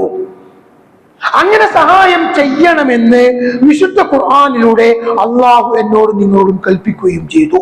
വതആവനൂ അലൽ ബിർരി വത്തഖ്വ വലാ തആവനൂ അലൽ ഇസ്മി വൽ ഉദ്വാൻ. ഇതൊന്നും ഞാൻ പുതിയത് പറയുന്നില്ല കേട്ടോ, ഇതൊക്കെ നമ്മൾ നിരന്തരം കേട്ടതാ. പക്ഷെ വ്യത്യാസം എന്താ? നമ്മൾ മനസ്സിലാക്കിയത് അത് മനുഷ്യർക്ക് പരസ്പരം കഴിയുന്ന സംഗതിയാണ്. ആ പരസ്പരം കഴിയുന്ന സംഗതി ആയതുകൊണ്ട് അത് ശിർക്കല്ല. ശിർക്കല്ല, വസ്തുത ശരിയാണ്. പക്ഷെ എന്തുകൊണ്ടാണ് അത് ശിർക്കല്ലാതെ ആയത്? അത് ശിർക്കല്ലാതെ ആയത് അത് അല്ലാഹു സുബ്ഹാനഹു വ തആല എനിക്കും നിങ്ങൾക്കും അങ്ങനെ സഹായം ചോദിക്കലും സഹായം ചെയ്തു കൊടുക്കലും അനുവദിച്ചിരിക്കുന്നു. അതാണ് ഇതിന്റെ വ്യത്യാസം. ഈ വ്യത്യാസമാണ്. ഒന്ന് തൗഹീദാണ്, ഒന്ന് ശിർക്കാണ്. ഇനി ഇവിടെ നിങ്ങൾ മനസ്സിലാക്കി, നമുക്ക് കാണാനും കേൾക്കാനും ഒന്നും കഴിയാത്ത മനുഷ്യന്റെ പഞ്ചേന്ദ്രിയങ്ങൾക്ക് അതീതമായ ഒരു അദൃശ്യ സൃഷ്ടി, ആ അദൃശ്യ സൃഷ്ടിയോട് അതിന്റെ കഴിവിൽപ്പെട്ട ഒരു കാര്യം നമ്മൾ ചോദിച്ചു. ഉദാഹരണം, മലക്ക് അല്ലെങ്കിൽ ജിന്ന്, അദൃശ്യ സൃഷ്ടിയായിട്ട്, അല്ലെങ്കിൽ സ്വർഗം, അല്ലെങ്കിൽ നരകം.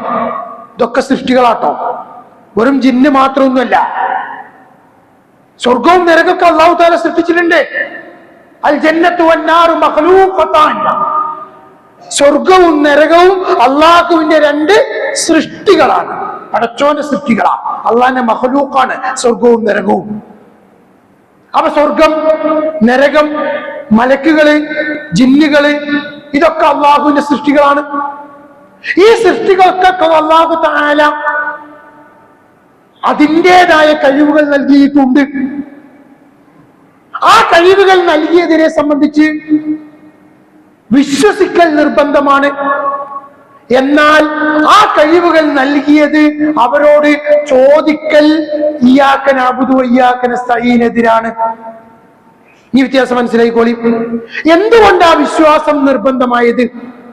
എന്തുകൊണ്ടാ ചോദിച്ചാൽ ശിർക്കാകുന്നത്? അവർക്ക് കഴിവ് നൽകപ്പെട്ടതോ പെടാത്തത് കൊണ്ടാണോ? അല്ല, നേരെ മറിച്ച് അവർക്ക് എന്തൊക്കെ കഴിവുണ്ട് എന്ന് അല്ലാഹു തആല വിശുദ്ധ ഖുർആനിലൂടെ തിരുസുന്നത്തിലൂടെ എനിക്കും നിങ്ങൾക്കും പറഞ്ഞു തന്നു. സ്വർഗത്തിന് അതിൻ്റെതായ കഴിവുണ്ട്, നരകത്തിന് അതിൻ്റെതായ കഴിവുണ്ട്.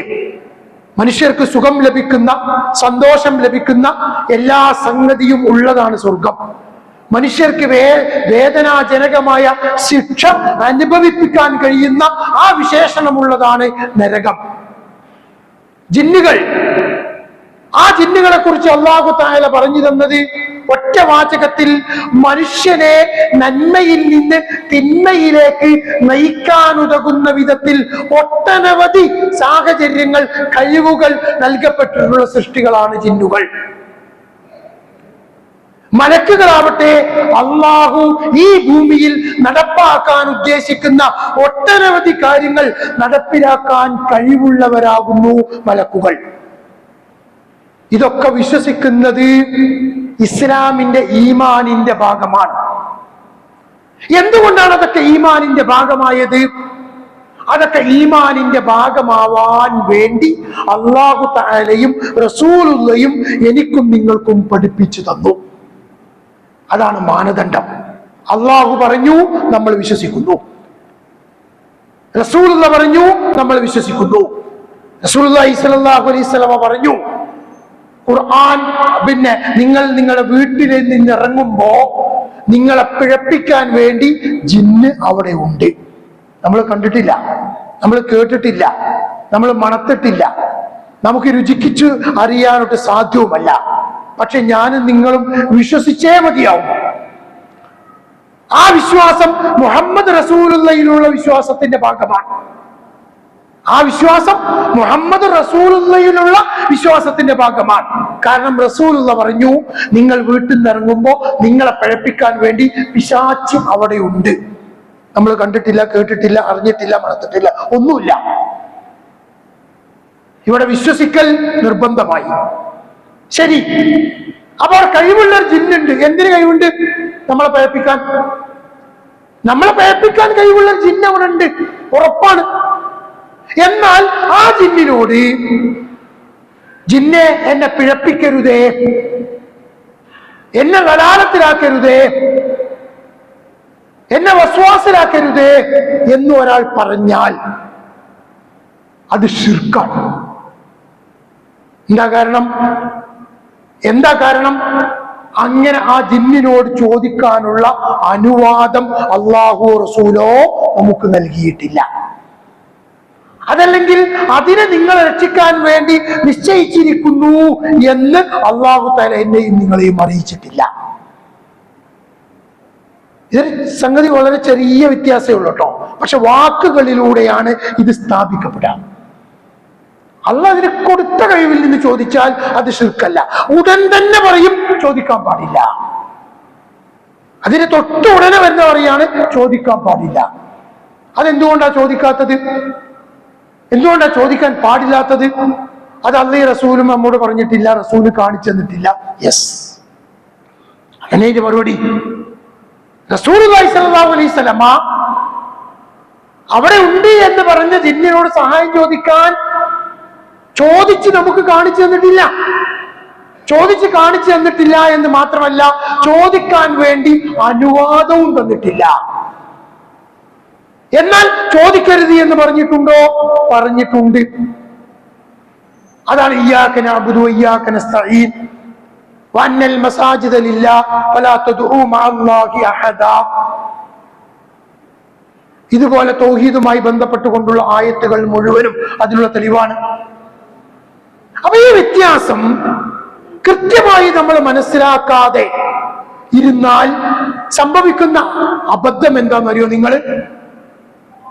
ഏതൊക്കെ സൃഷ്ടിയോട് ആരൊക്കെ എന്തൊക്കെ ചോദിച്ചാലും ഈ ഒരു അടിസ്ഥാന തത്വം അനുസരിച്ചുകൊണ്ട് അത് ശിർക്കാവുകയില്ല. സൂര്യനോട് ചൂടിനെ കുറക്കാൻ ചോദിച്ചാൽ അത് ശിർക്കല്ല. ചന്ദ്രനോട് പ്രകാശം ഒന്ന് അധികരിപ്പിക്കാൻ ചോദിച്ചാൽ അത് ശിർക്കല്ല. കാറ്റിനോട് അതിശക്തമായി വീശിക്കൊണ്ട് നാശനഷ്ടം ഉണ്ടാക്കരുത് എന്ന് പറഞ്ഞാൽ അത് ശിർക്കല്ല. കാറ്റിനോട് ഇളം തന്നലെ ഒന്ന് തണുത്ത് വീശണേ എന്ന് പറഞ്ഞാൽ അത് ശിർക്കല്ല. ഇനി എങ്ങനെ എന്തെല്ലാമുണ്ട് ലോകത്ത്. ഏതൊക്കെ ശിർക്കൻ സമ്പ്രദായങ്ങൾ കഴിഞ്ഞു പോയിട്ടുണ്ട്. വായുദേവനെ ആരാധിക്കുന്നവരുണ്ട്, സൂര്യദേവനെ ആരാധിക്കുന്നവരുണ്ട്, ചന്ദ്രനെ ആരാധിക്കുന്നവരുണ്ട്, നക്ഷത്രങ്ങളെ ആരാധിക്കുന്നവരുണ്ട്. ഇബ്രാഹിം നബി അലൈഹി സ്വലാത്തു വസ്സലാമയുടെ ജനതയിൽ ഉണ്ടായിരുന്ന ശിർക്ക് ഇത്തരം നക്ഷത്രങ്ങളെ അവയുടെ വിഗ്രഹങ്ങൾ ഉണ്ടാക്കി അവയെയാണ് അവർ ആരാധിച്ചിരുന്നത്. അവയിൽ ചൊവ്വയുണ്ട്, ശനിയുണ്ട്, അങ്ങനെ പല ഭൂതങ്ങളും എല്ലാം ഉണ്ടായിരുന്നു ഇബ്രാഹിം നബിയുടെ ജനതയിൽ ഉണ്ടായിരുന്ന ശിർക്കൻ വിശ്വാസങ്ങൾ. ചരിത്രത്തിൽ നമുക്ക് കാണുവാൻ സാധിക്കും. ആ വിശ്വാസങ്ങളാണ് പിൽക്കാലഘട്ടത്തിൽ ഭാരതത്തിലെ ആളുകൾക്കിടയിലൂടെ കടന്നു വന്നത് എന്ന്. ഈ ഒരു സിദ്ധാന്തം അനുസരിച്ച് അതൊക്കെ അല്ലാതെ സൃഷ്ടിയാണല്ലോ. ആ സൃഷ്ടിയുടെ കൈവിൽപ്പെട്ടത് അവയോട് ചോദിച്ചാൽ അത് ശിർക്കാവുകയില്ല എന്ന് ഒരു വലിയ അബദ്ധം. ചെറിയ അബദ്ധമല്ല. ഇതെന്തിനു വേണ്ടിയാ കൊണ്ടുവന്നത്? ഇവിടെ ജിന്നുണ്ടെന്ന് വിചാരിച്ച് ആ ജിന്നിനോട് അതിന്റെ കൈവിൽപ്പെട്ടത് ചോദിച്ചാൽ അത് ശിർക്കാവുകയില്ല എന്ന് സ്ഥാപിക്കാൻ വേണ്ടി ഉണ്ടാക്കുന്ന ഒരു പുതിയ അസുല്. ആ അസുൽ ആര് പഠിപ്പിച്ചു? അവിടെയാണ് ഇസ്ലാമിന്റെ വിശ്വാസത്തിന്റെ ഭാഗം. അള്ളാഹുവിന്റെ വിശ്വാസം കഴിഞ്ഞാൽ മലക്കുകളിലുള്ള വിശ്വാസം, വേദഗ്രന്ഥത്തിലുള്ള വിശ്വാസം, പ്രവാചകന്മാരുടെ വിശ്വാസം. ഇതിങ്ങനെ കൃത്യമായിട്ട് ഓരോന്നോരോന്ന് അതിന്റെ ഇൽമ് നമുക്ക് വന്ന് നമ്മുടെ മുമ്പിൽ സ്ഥിരപ്പെടുമ്പോഴാണ് അത് സ്ഥാപിതമാകുന്നത്. ഒരു ജിന്നിനെയും അല്ലാഹു തആല നിശ്ചയിച്ചതായി നമ്മെ അറിയിച്ചിട്ടില്ല. മരുഭൂമിയിലാവട്ടെ, അല്ലാത്ത സന്ദർഭത്തിലാവട്ടെ, ഇരുട്ടത്താവട്ടെ, വെളിച്ചത്താവട്ടെ, വിജനപ്രദേശത്താവട്ടെ, ജനപ്രദേശത്താവട്ടെ, നിങ്ങൾക്ക് വഴി കാണിച്ചു തരാൻ, നിങ്ങൾക്ക് വെളിച്ചം കാണിച്ചു തരാൻ, നിങ്ങളെ സഹായിക്കാൻ ഏതെങ്കിലും ഒരു ജിന്നുണ്ട്, ഒരു മലക്കുണ്ട് എന്ന് വിശുദ്ധ ഖുർആനിലോ തിരുസുന്നത്തിലോ ഇല്ല എന്നതാണ് അത് ശിർക്കാണ് എന്നതിനുള്ള തെളിവ്. കാരണം ഇയ്യാക നഅ്ബുദു വ ഇയ്യാക നസ്തഈൻ, നിന്നെ മാത്രം ഞങ്ങൾ ആരാധിക്കുന്നു, നിന്നോട് മാത്രം ഞങ്ങൾ സഹായം തേടുന്നു. എന്നാൽ എന്നതിൽ മനുഷ്യന്മാർ അങ്ങോട്ടും ഇങ്ങോട്ടും കണ്ടുകൊണ്ടിരിക്കുന്ന, കേട്ടുകൊണ്ടിരിക്കുന്ന, പഞ്ചേന്ദ്രിയങ്ങളിലൂടെ മനസ്സിലാക്കാൻ പറ്റുന്ന മനുഷ്യന്മാർ അതിൽ പെടുകയില്ല എന്നത് ഖുർആൻ അത് അനുവദിച്ചു തന്നിരിക്കുന്നു. പ്രവാചകന്മാർ കാണിച്ചു തന്നിരിക്കുന്നു, റസൂലുള്ള സ്വന്തം ജീവിതത്തിലൂടെ കാണിച്ചു തന്നിരിക്കുന്നു. എന്നാൽ ഏതെങ്കിലും ഒരു ജിന്നിന്റെ വിഷയത്തിൽ അങ്ങനെ ഉണ്ടോ? ഇല്ല. ഇനി ഇവിടെ ഒരു വലിയ വ്യത്യാസം എന്താ? ഇത് ചെയ്യാൻ പാടില്ല എന്ന ശിർക്കാവൂല. എന്താ ചെയ്യാൻ പാടില്ലാത്തത്? അതിന് വാദിക്കുന്നതാണ് അത് അഭൗതികമല്ല, ഭൗതികമാണ്. അത് അഭൗതികമല്ല, അത് ഭൗതികമാണ്. നേരത്തെ ഒന്ന് പറഞ്ഞു പെട്ടിട്ടുണ്ട്. അതെന്താ? മനുഷ്യനെ സംബന്ധിച്ചിടത്തോളം അദൃശ്യവും അഭൗതികവുമായ ജിന്നുകളോട് അതിന്റെ കഴിവിൽപ്പെട്ടത് ചോദിച്ചാൽ അതിൽ ശിർക്കാകുന്നതും വസീലത്ത് ശിർക്കാകുന്നതുമുണ്ട്. അങ്ങനെ വന്നപ്പോ ഒരുപാട് മറുപടികൾ കൊടുത്തു. ആ മറുപടി കൊടുത്തപ്പോഴാണ് മനസ്സിലായത് അതൊരു വലിയ അബദ്ധാണ്. അപ്പൊ പിന്നെ കടപ്പുറത്ത് വെച്ച് നടന്നൊരു പരിപാടിയില് അതങ്ങ് തിരുത്തി. അങ്ങനെ ഭാഷാപരമായി മനുഷ്യനെ സംബന്ധിച്ചിടത്തോളം എന്ന് പറയാം. എന്നാൽ തൗഹീദുമായി ബന്ധപ്പെട്ടുകൊണ്ട് സൃഷ്ടികളുടെ കഴിവിനപ്പുറത്തുള്ളതൊക്കെ അഭൗതികം, സൃഷ്ടികളുടെ കഴിവിന്റെ ഉള്ളിലുള്ളതൊക്കെ ഭൗതികം എന്നാണ് പറയേണ്ടത്. ആ അസില് കേട്ടിട്ട് ഒരു സുഹൃത്ത് പറഞ്ഞതാണ് ഞാൻ നേരത്തെ പറഞ്ഞ അസില്. സൃഷ്ടികളുടെ കഴിവിൽപ്പെട്ട കാര്യങ്ങൾ ചോദിക്കുമ്പോൾ അത് ശിർക്കാവില്ല, സൃഷ്ടിയുടെ കഴിവിൽപ്പെടാത്ത കാര്യങ്ങൾ ചോദിക്കുമ്പോഴാണ് അത് ശിർക്കാവുക. ഇതൊരു വലിയ അപകടത്താണ്. ചെറിയ അപകടമൊന്നുമല്ല. തൗഹീദ് നഷ്ടപ്പെട്ടു കഴിഞ്ഞാൽ കഴിഞ്ഞു, ബാക്കി എല്ലാം നഷ്ടപ്പെട്ടു കഴിഞ്ഞു. ഇസ്ലാമിൽ ശിർക്ക് വരാൻ പല മാർഗങ്ങളുണ്ട്, പല വഴികളിലൂടെയും ശിർക്ക് വരാം. തൗഹീദ് എന്നത് ഒറ്റൊന്ന എല്ലാം റബ്ബിലേക്ക് ആ റബ്ബിലേക്ക് സമർപ്പിക്കേണ്ടുന്ന എന്തൊക്കെയുണ്ടോ അത് റബ്ബല്ലാത്ത ആരിലേക്ക് പോയാലും അത് ശിർക്കായി. എന്റെ ദാത്ത് അൻവാത്ത് ശിർക്കാവാൻ കാരണം ദാത്ത് അൻവാത്തുമായി ബന്ധപ്പെട്ടുകൊണ്ട് അവർക്ക് മനസ്സിന്റെ ഉള്ളിൽ ഒരു പ്രതീക്ഷ വന്നു. ഒരു പ്രതീക്ഷ. അതെന്താ? വാള് ആ മരത്തിൽ കൊളുത്തി വെച്ചാൽ അതിലേക്ക് ഒരു ബറക്കത്ത് വരും എന്നൊരു പ്രതീക്ഷ. യഥാർത്ഥത്തിൽ ബറക്കത്ത് വരുന്നത് അല്ലാഹുവിൽ നിന്നാണ്. തബാറക്കല്ലദീ ബിയദിഹിൽ മുൽക്കു വഹുവ അലാ കുല്ലി ഷൈഇൻ ഖദീർ. എല്ലാ ബറക്കത്തും അല്ലാഹുവിൽ നിന്നാണ്. നമ്മൾ കുടിക്കുന്ന കഴിക്കുന്ന ഭക്ഷണം, നമ്മുടെ സമ്പത്ത്, നമ്മുടെ സന്താനങ്ങൾ, നമ്മുടെ എല്ലാം, അതിലൊക്കെയുള്ള ബറക്കത്ത് അല്ലാഹു നൽകുന്നതാ. ചിലതിലൊക്കെ ബറക്കത്തുണ്ട് എന്ന് അല്ലാഹു നേരത്തെ അറിയിച്ചു. അതിൽപ്പെട്ടതാണ് സംസം വെള്ളം, അതിൽപ്പെട്ടതാണ് ഹറമ്, അതിൽപ്പെട്ടതാ മസ്ജിദുൽ ഹറാം, മസ്ജിദുൽ നബവി, അതിൽപ്പെട്ടതാ വെള്ളിയാഴ്ച ദിവസം, അതിൽപ്പെട്ടതാ റമദാൻ മാസം. അതിലൊക്കെ ബറക്കത്തുണ്ട്. ആ ബറക്കത്തുണ്ട് എന്ന വിശ്വാസത്തിന്റെ അടിസ്ഥാനം, അതിന്റെ മാനദണ്ഡം അത് ഖുർആനിലൂടെയും ഹദീസിലൂടെയും അറിയിച്ചിട്ടുണ്ട് എന്നാണ്. എന്നാൽ ഒരു മരത്തിൽ ഒരു വാള് തൂക്കിയിട്ടാൽ ആ തൂക്കിയിട്ട വാളിലേക്ക് യുദ്ധം ചെയ്യിക്കാൻ ആവശ്യമായ അധികമായ റഹ്മത്ത്, ബറക്കത്ത് പറഞ്ഞതാണല്ലോ, ആ റഹ്മത്തു സായിദാണ്, അധികരിച്ച ബറക്കത്ത് അല്ല റഹ്മത്ത്, അതാണ് ബറക്കത്ത് എന്ന് പറയുന്നത്. അങ്ങനെ ഒരു മരത്തിൽ തൂക്കിയിട്ടാൽ യുദ്ധം ചെയ്യിക്കാൻ ആവശ്യമായ ബറക്കത്ത് ആ വാളിലേക്ക് എത്തും എന്ന് അല്ലാഹുവോ റസൂലോ പഠിപ്പിച്ചിട്ടില്ല. ആ വിശ്വാസം മനസ്സിന്റെ ഉള്ളിലേക്ക് വന്നു. അപ്പോ ഒന്നിനെയും സ്വയം അത് ഇലാഹാകലല്ല, അതിനെ ഇലാഹാക്കലാണ് മനുഷ്യന്മാർ ഇലാഹാക്കലാണ്. ലാത്തയെ, ഉസ്സയെ, മനാത്തയെ, അതിനൊക്കെ ഉള്ള കഴിവ് ഇല്ലാത്ത കഴിവ് എന്ന് പരിശോധിക്കല്ല, നേരെ മറിച്ച് അതിന് തങ്ങളെ സഹായിക്കാൻ കഴിയും എന്ന് ഈ മനുഷ്യൻ വിശ്വസിക്കുക. അവിടെയാണ് പ്രധാനം. അതിനെന്നെ സഹായിക്കാൻ കഴിയും എന്ന് ഈ വ്യക്തി വിശ്വസിക്കുക. അപ്പൊ ചോദിക്കും, ആ വിശ്വാസം ഇല്ലെങ്കിലോ? ആ വിശ്വാസം ഉണ്ടോ ഇല്ലേ എന്ന് പരിശോധിക്കണ്ടേ?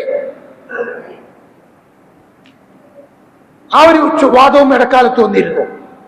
ഓന്റെ മനസ്സിൽ പ്രാർത്ഥനയില്ല, ഓന്റെ മനസ്സിൽ പ്രാർത്ഥനയില്ല.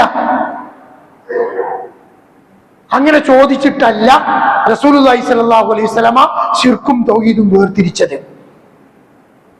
അങ്ങനെ ചോദിച്ചിട്ടേ അത് തീരുമാനിക്കാമാവുള്ളൂ. എത്രത്തോളം ഒരു വിഗ്രഹത്തിന്റെ മുമ്പിൽ ഇങ്ങനെ കൈകൂപ്പി നിന്നാൽ, അങ്ങനെ കൈകൂപ്പി നിൽക്കുന്നത് കണ്ടതുകൊണ്ട് മാത്രം അയാൾ ശിർക്ക് ചെയ്തു എന്ന് പറയാൻ പറ്റൂല. ശിർക്ക് ചെയ്തു എന്ന് പറയുന്നത് എന്ത് വേണം? ഓന്റെ മനസ്സിൽ പ്രാർത്ഥന ഉണ്ടോ ഇല്ലേ എന്ന് പരിശോധിക്കണം. എന്ത് മാനദണ്ഡ അതിനുള്ളത്?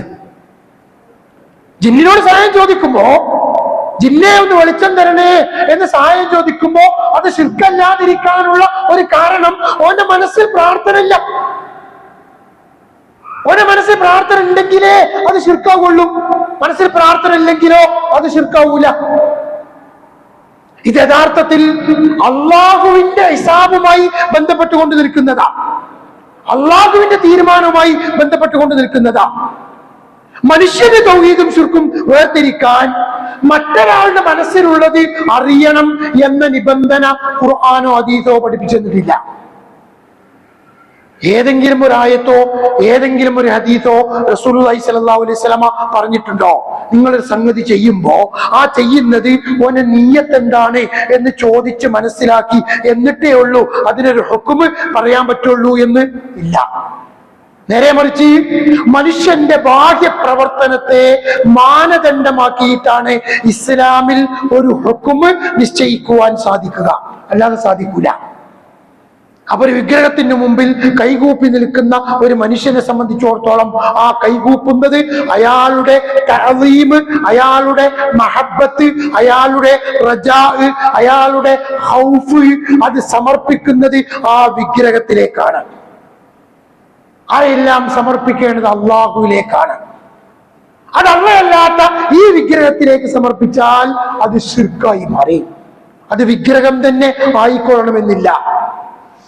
എന്തുകൊണ്ടാണ് റസൂലുള്ളാഹി സ്വല്ലല്ലാഹു അലൈഹി വസല്ലമ കയ്യിൽ ചരട് കെട്ടിയാൽ ആ തമായിമ് അത് ശിർക്കാണ് എന്ന് പറഞ്ഞത്? അത് ശിർക്കാണ് എന്ന് റസൂലുള്ളാഹി പറഞ്ഞത് എന്താ? ഒരു ഏലസ് കെട്ടി, ഒരു ഏലസ് കെട്ടി അത് ശിർക്കാണ് എന്ന് റസൂലുള്ളാഹി സ്വല്ലല്ലാഹു അലൈഹി വസല്ലം പഠിപ്പിച്ചു. എന്തുകൊണ്ടാണ് അത് ശിർക്കായത്? ആ ഏലസിന് എന്തെങ്കിലും കൊടുത്ത കഴിവുണ്ടോ കൊടുക്കാത്ത കഴിവുണ്ടോ എന്ന് പരിശോധിച്ചിട്ടാ? അത് മനസ്സിലാക്കിയിട്ടാ? അതറിഞ്ഞിട്ട അല്ല. നേരെ മറിച്ച് ആ ഏലസ് കെട്ടുന്നതിലൂടെ അവന് വരുന്ന ചില പ്രതീക്ഷകളുണ്ട്. ആ പ്രതീക്ഷ എന്താ? ഒന്ന്, എന്നെ രക്ഷിക്കാൻ, എന്നെ സഹായിക്കാൻ ആ മന്ത്രി ചൂതിയ ഏലസിലൂടെ കഴിയും എന്ന ഒരു റജാ. യഥാർത്ഥത്തിൽ ഒരു വ്യക്തിയെ രക്ഷിക്കാനും സഹായിക്കാനും സാധിക്കുക റബ്ബിൽ മാത്രമേ ഉള്ളൂ എന്നതാണ് പ്രതീക്ഷ. യർജൂന റഹ്മത, അള്ളാഹുവിന്റെ റഹ്മത്തിനെയാണ് പ്രതീക്ഷിക്കേണ്ടത്, വേറെ ഒരു റഹ്മത്തുമില്ല. യഖാഫൂന അദാബ, പടച്ചവന്റെ ശിക്ഷയെ പേടിക്കേണ്ടത്, മറ്റൊന്നിനെയും പേടിക്കണ്ട. ഒരു ജിന്നിനെയും പേടിക്കാൻ ഇസ്ലാം കൽപ്പിച്ചിട്ടില്ല. ഒരു ജിന്നിനെയും പേടിക്കാൻ ഇസ്ലാം പറഞ്ഞിട്ടില്ല. അപ്പൊ നിങ്ങൾ ചോദിക്കും, പിശാച് വഴിപിഴപ്പിക്കും എന്ന് പിന്നെ ഹദീസിലും ഖുർആനിലൊക്കെ അല്ലേ, അപ്പൊ നമ്മൾ വഴിപിഴപ്പിക്കോ എന്ന് പേടിക്കണ്ടേ? അതെങ്ങനെയോ അബദ്ധത്തിൽ കടന്നുകൂടിയ ചിന്ത. പിശാച് വഴിപിഴപ്പിക്കും, ഉറപ്പ്. പക്ഷേ അതുകൊണ്ട് പിശാചിനെ പേടിക്കണ്ട. നേരെ മറിച്ചോ പിശാചിനെ സൂക്ഷിക്കാൻ വേണ്ടത്. ഉലമാക്കളുടെ കിതാബുകളൊക്കെ പരിശോധിച്ച് നോക്കി. വിഖായത്തു ശൈത്താൻ, വിഖായത്തു ശൈത്താൻ അല്ലെങ്കിൽ ഹിറാസത്തു ശൈത്താൻ, പിശാചിനെ കുറിച്ചുള്ള കാവൽ, പിശാചിനെ കുറിച്ചുള്ള കാവല. അതുകൊണ്ട് വീട്ടിൽ നിന്ന് ഇറങ്ങുമ്പോ ആ കാവല് പിശാചിനെ പേടിക്കല്ല. ബിസ്മില്ലാഹ് തവക്കൽതു അലല്ലാഹ് ലാ ഹൗല വലാ ഖുവത ഇല്ലാ ബില്ലാഹ്. ഖലാസ്. എന്തിനാ ശൈത്താനെ പേടിക്കുന്നത്? ശൈത്താനെ പേടിക്കണ്ട. ആ പേടി ഏത് പേടിയാവട്ടെ, എന്ന് വെച്ചാൽ മനുഷ്യന്മാർ അങ്ങോട്ടും ഇങ്ങോട്ടും ഉള്ള ഈ പാമ്പിനെ പേടിക്കുക, പിന്നെ മൃഗങ്ങളെ പേടിക്കുക, ഇഴജന്തുക്കളെ പേടിക്കുക, വാപ്പാനെ പേടിക്കുക, ഗുരുനാഥനെ പേടിക്കുക, പോലീസിനെ പേടിക്കുക, അതല്ലട്ടോ ഉദ്ദേശിച്ചത്. അതൊക്കെ ഖൗഫ് ത്വബീഇയാണ്. അതൊക്കെ ഇസ്ലാം അനുവദിച്ചതാ. അതിന് പ്രമാണം വേറെയുണ്ട്. എന്നതുപോലെ തന്നെ പ്രതീക്ഷയും, പാപ്പ എന്നെ സഹായിക്കും, ഉമ്മ എന്നെ സഹായിക്കും, ജ്യേഷ്ഠ എന്നെ സഹായിക്കും, മുതലാളി എന്നെ സഹായിക്കും, മന്ത്രി എന്നെ സഹായിക്കും, പോലീസ് എന്നെ സഹായിക്കും, അതൊക്കെ ത്വബീഇയായ സംഗതിയാണ്. ത്വബീഇയല്ലാത്ത എങ്ങനെ സഹായം ലഭിക്കും, എങ്ങനെ പ്രതീക്ഷ, പിന്നെ എങ്ങനെ തനിക്ക് ലഭിക്കും എന്ന് തിരിച്ചറിയാൻ കഴിയാത്ത മാർഗത്തിലൂടെയുള്ള റജാവും ഖൗഫും തഅ്ളീമും മഹബ്ബത്തും തവക്കുലും എല്ലാം അർപ്പിക്കേണ്ടത് അള്ളാഹുവിലേക്കാണ്. അത് അള്ളാഹു അല്ലാത്ത മറ്റാരിലേക്ക് പോയാലും അവിടെ ശിർക്ക് വന്നു. അതുകൊണ്ടാണ് ഏലസ് കെട്ടുന്നത് ശിർക്കാണ് എന്ന് നബി പറഞ്ഞത്. ആ ഏലസിനൊന്ന് പൊട്ടിച്ചെന്ന് നോക്കാണി. അപ്പൊ അറിയാം ആ മനുഷ്യന്റെ അവസ്ഥ. അത് ഊതിക്കെട്ടിയ ആളുടെ മഹത്വം കൊണ്ട് അയാൾക്ക് വരാൻ പോകുന്ന അപകടം വേണ്ട. പിന്നെ ഈ ക്ഷുദ്രപ്രവൃത്തിയൊക്കെ ചെയ്യുന്ന, കൂടോത്രം ഒക്കെ ചെയ്യുന്ന സാഹിര്യങ്ങളുണ്ടല്ലോ, ആ സാഹിര്യങ്ങളെ മനുഷ്യന്മാർക്ക് പേടിയാ, മുവഹിദുകൾക്കല്ലോ. എന്തുകൊണ്ടാ പേടി ഉണ്ടാകുന്നത്? അയാൾക്ക് എന്തൊക്കെയോ ചെയ്യാൻ കഴിയും എന്ന ഒരു ചിന്ത. എങ്ങനെ അയാൾ ചെയ്യാം? വടിയെടുത്തടിക്കുക, കത്തിയെടുത്ത് കുത്തുക, വാളെടുത്ത് വെട്ടുക, അതൊന്നുമല്ല. അയാൾ അല്ലാത്ത ഏതെങ്കിലുമൊക്കെ ഒരു മാർഗത്തിലൂടെ എന്നെ ഉപദ്രവിക്കും എന്നുള്ള പേടി. അതാണ് ഖൗഫു സിർരി. ആ ഖൗഫു സിർരി അള്ളാഹുവിലേക്കേ പാടുള്ളൂ. അള്ളാഹ് അല്ലാത്തവരിലേക്ക് പോയാൽ ശിർക്കായി. അവിടെ കഴിവ് കൊടുത്തിട്ടുണ്ടോ, കഴിവ് കൊടുത്തിട്ടില്ലേ എന്നൊരു മാനദണ്ഡമില്ല. അപ്പൊ ഇത് വിഷയം വളരെ ലളിതമാണ്. ഒന്നാമത്തെ അസ്ർ എന്ന് പറയുന്നത് തൗഹീദും ശിർക്കും വേർതിരിക്കുന്ന ഘടകം ഖുർആനും ഹദീസുമാണ്. റസൂലുള്ളാഹി സ്വല്ലല്ലാഹു അലൈഹി വസല്ലമ എനിക്കും നിങ്ങൾക്കും പഠിപ്പിച്ചു തന്നിട്ടുണ്ടോ ഇല്ലയോ? ഇത്രയും സമയം എത്രക്ക് അവസാനിപ്പിക്കല്? 2:30. 5 മിനിറ്റ്. ഓക്കെ. അപ്പൊ ഞാൻ പറഞ്ഞു വന്നത്, ഒരു വലിയ അബദ്ധം സമൂഹത്തിൽ പ്രചരിപ്പിക്കുകയാണ്. ഇതിനെക്കുറിച്ച് കേട്ടിട്ടും അറിഞ്ഞിട്ടും ഇല്ലാത്ത ആളുകളെ കുറിച്ച് ഒരു പക്ഷേ ഇതൊരു വലിയ ഇത് തോന്നുന്നുണ്ടാവില്ല. പക്ഷെ ഇത് മനസ്സിന്റെ ഉള്ളിൽ ഒരു വിശ്വാസമായി കൊണ്ടു നടക്കുന്ന ഒരു ജനത ഇവിടെ ഉണ്ട്. അതൊരു യാഥാർത്ഥ്യമാണ്. അതറിയണമെങ്കിൽ അവരുമായിട്ട് സംവദിക്കണം. അങ്ങനെ സംവദിക്കുമ്പോഴാണ് സുബ്ഹാനല്ലാഹ് ഈ മനുഷ്യന്മാരുടെ മനസ്സിൽ കടന്നുകൂടിയിരിക്കുന്ന വിശ്വാസം എത്രത്തോളം അപകടകരമാണ് എന്ന് മനസ്സിലാക്കാൻ കഴിയുക. അതുകൊണ്ട് സഹോദരങ്ങളെ, വളരെ ഗൗരവത്തോടുകൂടി ഞാൻ നിങ്ങളും ഈ വിഷയത്തെ കാണേണ്ടത്. ഇത് യഥാർത്ഥത്തിൽ ഇങ്ങനെ ഒരു പള്ളിയിൽ വെച്ചല്ല സംസാരിക്കേണ്ടത്. ഇങ്ങനെ സംസാരിക്കുന്നതും ഈ ഒരു പള്ളിയിൽ സംസാരിക്കുന്നതിൻ്റെയും പിന്നിലുള്ള പ്രചോദനം കാര്യങ്ങൾ, നമ്മളൊക്കെ പ്രബോധകരാണ്. ഈ പ്രബോധകരുടെ ദൗത്യമാണ് ഇത് സമൂഹത്തിലേക്ക് ഇറങ്ങി പറയൽ. പള്ളിയിൽ മാത്രം പറഞ്ഞാൽ പോരാ, ഇത് ഇറങ്ങി പറയണം. കാരണം ഇങ്ങനെ വിശ്വസിക്കുന്ന ആളുകൾ നമുക്കിടയിലുണ്ട്. ഇവരിതൊക്കെ സത്യമാണ് എന്ന് വിചാരിക്കാൻ, ഒരു വലിയ തൗഹീദ് പറയുന്ന, നിരന്തരമായി തൗഹീദ് പ്രചരിപ്പിക്കുന്ന, ഘോരഘോരമായി പ്രസംഗിക്കുന്ന, പല വെല്ലുവിളികളും നടത്തിയ ഒരു സുഹൃത്തിനോട്, ആ സുഹൃത്തിന്റെ വെല്ലുവിളിയാണ് പതിവ്, സൃഷ്ടികൾക്ക് അവരുടെ കഴിവിൽ പെടാത്ത കാര്യം ചോദിച്ചാൽ അത് ശിർക്കാകും എന്നതിന്റെ ഒരു ആയത്ത്, ഒരു ഹദീസ്, ഒരു ഇബാറത്ത് തെളിയിക്കാൻ പറ്റുമോ? വെല്ലുവിളിച്ചോ? 10 ലക്ഷം എന്റെ സ്വത്ത് വിറ്റു തരാം. ഈ വിശുദ്ധ റമദാനിൽ നടന്നതാ. ഇത് വെറുതെ ഒരു നിസ്സാരമായിട്ട് കാണാൻ പാടില്ല. ഒരു സാധാരണക്കാരനാണെങ്കിൽ നമുക്കത് ആ വഴിക്ക് കാണാം, അയാളുടെ ഒരു അറിവ് കേട് എന്ന് മനസ്സിലാക്കാം. ഇതങ്ങനെയല്ല. ഖണ്ഡന മണ്ഡലങ്ങൾ നടത്തുന്ന, വാദപ്രതിവാദങ്ങൾക്ക് വെല്ലുവിളിക്കുന്ന, മുഖ്യ പ്രഭാഷണം നിർവഹിക്കുന്ന, പ്രധാന വിഷയങ്ങൾ അവതരിപ്പിക്കുന്ന, ഒരുപാട് നിഅമത്തുകൾ അല്ലാഹു തആല നൽകിയിട്ടുള്ള, ഒരുപാട് കഴിവുകൾ അല്ലാഹു തആല നൽകിയിട്ടുള്ള, തൗഹീദിന് വേണ്ടി ഒരുപാട് കാലം പ്രവർത്തിച്ച ഒരു സുഹൃത്ത് സംസാരത്തിനിടയിൽ, ചർച്ചയ്ക്കിടയിൽ പറയാണ്, സൃഷ്ടികൾക്ക് നൽകപ്പെടാത്ത കഴിവിൽ നിന്നും അവരോട് ചോദിച്ചാലാണ് ശിർക്കാവുക. ഒരു സൃഷ്ടിക്ക് നൽകപ്പെട്ടിരിക്കുന്ന കഴിവ്, അത് അനുവദനീയമാവട്ടെ അല്ലാത്തതാവട്ടെ എന്ന് കൂട്ടത്തിൽ അതും കൂടി കൂട്ടിച്ചേർത്തു. സാധാരണ അതാരും പറയാറില്ല. അതാണ് ഏറ്റവും വലിയ അത്ഭുതം. അനുവദിക്കപ്പെട്ടതോ അനുവദിക്കപ്പെടാത്തതോ പറയാറില്ല. കാരണം നേരത്തെയൊക്കെ പറഞ്ഞിരുന്നത് കാഫിർ ജിന്നിനോട് ചോദിച്ച ശിർക്കല്ലേ, കാരണം ഓ കാഫിറല്ലേ, ഓ മുസ്ലിമിനെ സഹായിക്കുമെന്നാണ് ചോദിച്ചിരുന്നത്. അവിടെയാണ് മുസ്ലിം എന്ന് തുടക്കത്തിൽ പറഞ്ഞിരുന്നത്. ഹയ്യും ഹാദിറും ഖാദിറും മുസ്ലിമും നിങ്ങളിപ്പോ ഒരുപാട് കേട്ടിട്ടുണ്ടാവുമല്ലോ, അത് അന്ന് പറഞ്ഞതാ.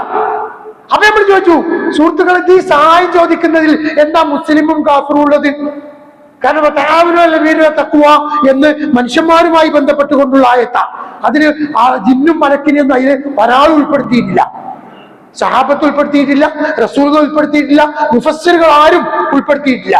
ഉൾപ്പെടുത്തിയിരിക്കുന്നവരാവട്ടെ, ഉൾപ്പെടുത്തിയിട്ടില്ല എന്ന് പറഞ്ഞാൽ ഒറ്റയടിക്ക് എല്ലാവരും ഒഴിവാക്കാൻ പറ്റൂല. ഉൾപ്പെടുത്തിയ ചില പണ്ഡിതന്മാരുണ്ട്. അവരാകട്ടെ ആ ആയത്തിന്റെ അടിസ്ഥാനത്തിൽ പലതും പറഞ്ഞിട്ടുണ്ട്. എന്തൊക്കെ പറഞ്ഞിട്ടറിയോ? ഒന്ന്, ഇസ്തിആനത്തും ബിൽ ജിന്നി, ജിന്നിനോട് സഹായം ചോദിക്കൽ അത് ജായിസാണ്, അനുവദനീയാണ്. ഏത്? വതആവനു അൽ ബിർരി വത്തഖ്വ എന്ന ആയത്തിന്റെ പരിധിയിൽ മനുഷ്യരും പെടും ജിന്നുകളും പെടും എന്ന് പറഞ്ഞ വിരലിലെണ്ണാവുന്ന പണ്ഡിതന്മാർ, ഒരു കൈ മുഴുവല്ല, പണ്ഡിതന്മാരുണ്ട്, ഇല്ലെന്ന് പറയാൻ പറ്റൂല.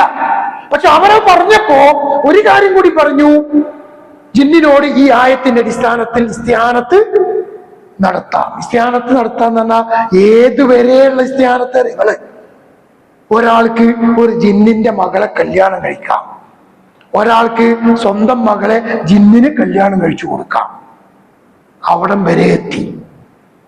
ശരിയോ? അങ്ങനത്തെ ഉലമാക്കളുണ്ട്, അതല്ല ഞാൻ പറയുന്നത്.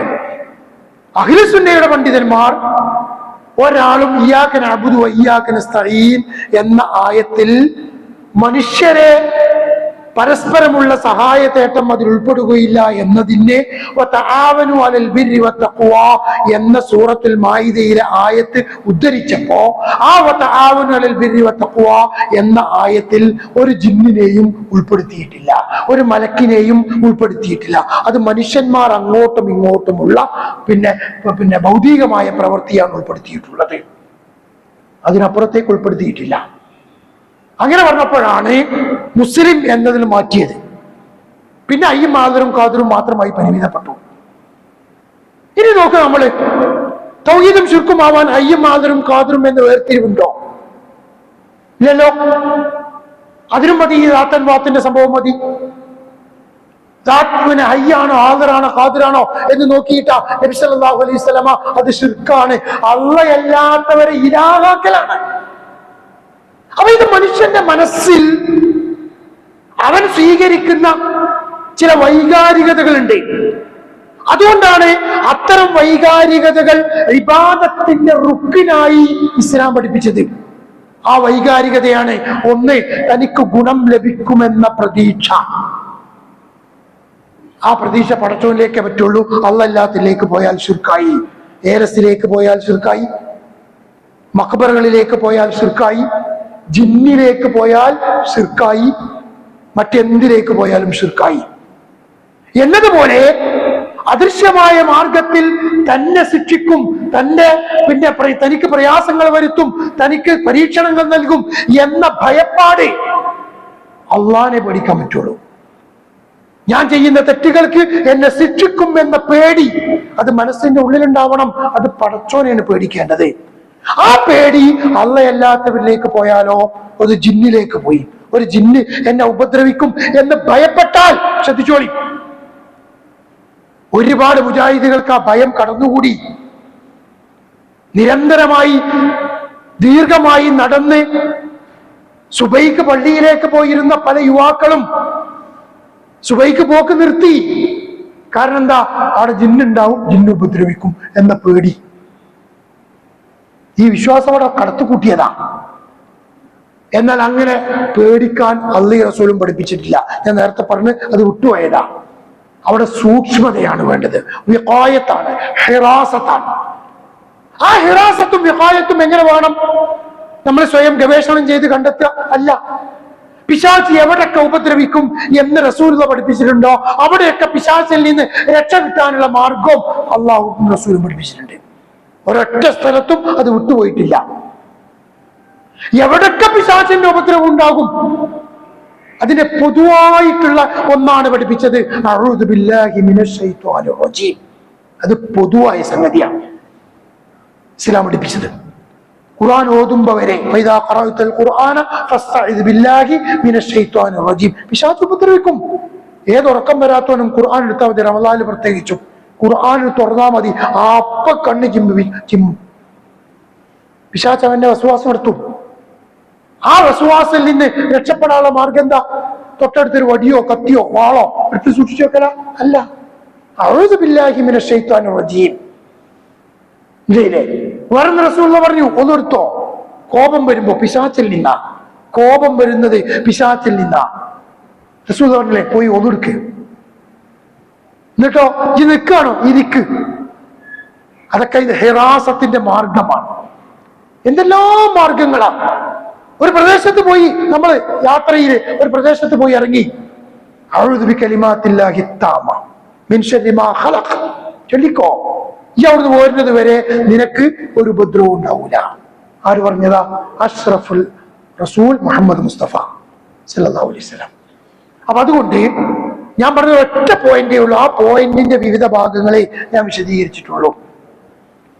തൗഹീദും ശിർക്കും വേർതിരിക്കുന്ന മാനദണ്ഡം ഒരു സൃഷ്ടിക്ക് കഴിവ് കൊടുത്തിട്ടുണ്ടോ ഇല്ലയോ എന്ന് നോക്കിയിട്ടല്ല, നേരെ മറിച്ച് അള്ളാഹു വിശുദ്ധ ഖുർആനിലൂടെയോ റസൂലുള്ളയുടെ ഹദീസിലൂടെയോ എനിക്കും നിങ്ങൾക്കും അനുവദിച്ചിട്ടുണ്ടോ ഇല്ലയോ, ഇതാണ് അതിന്റെ മാനദണ്ഡം.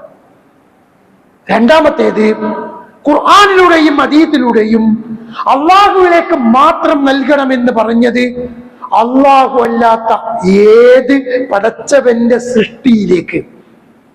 അള്ള സൃഷ്ടാവാണ്, അല്ലല്ലാത്തതൊക്കെ സൃഷ്ടിയാണ്. അള്ള മാത്രമേ സൃഷ്ടാവുള്ളൂ.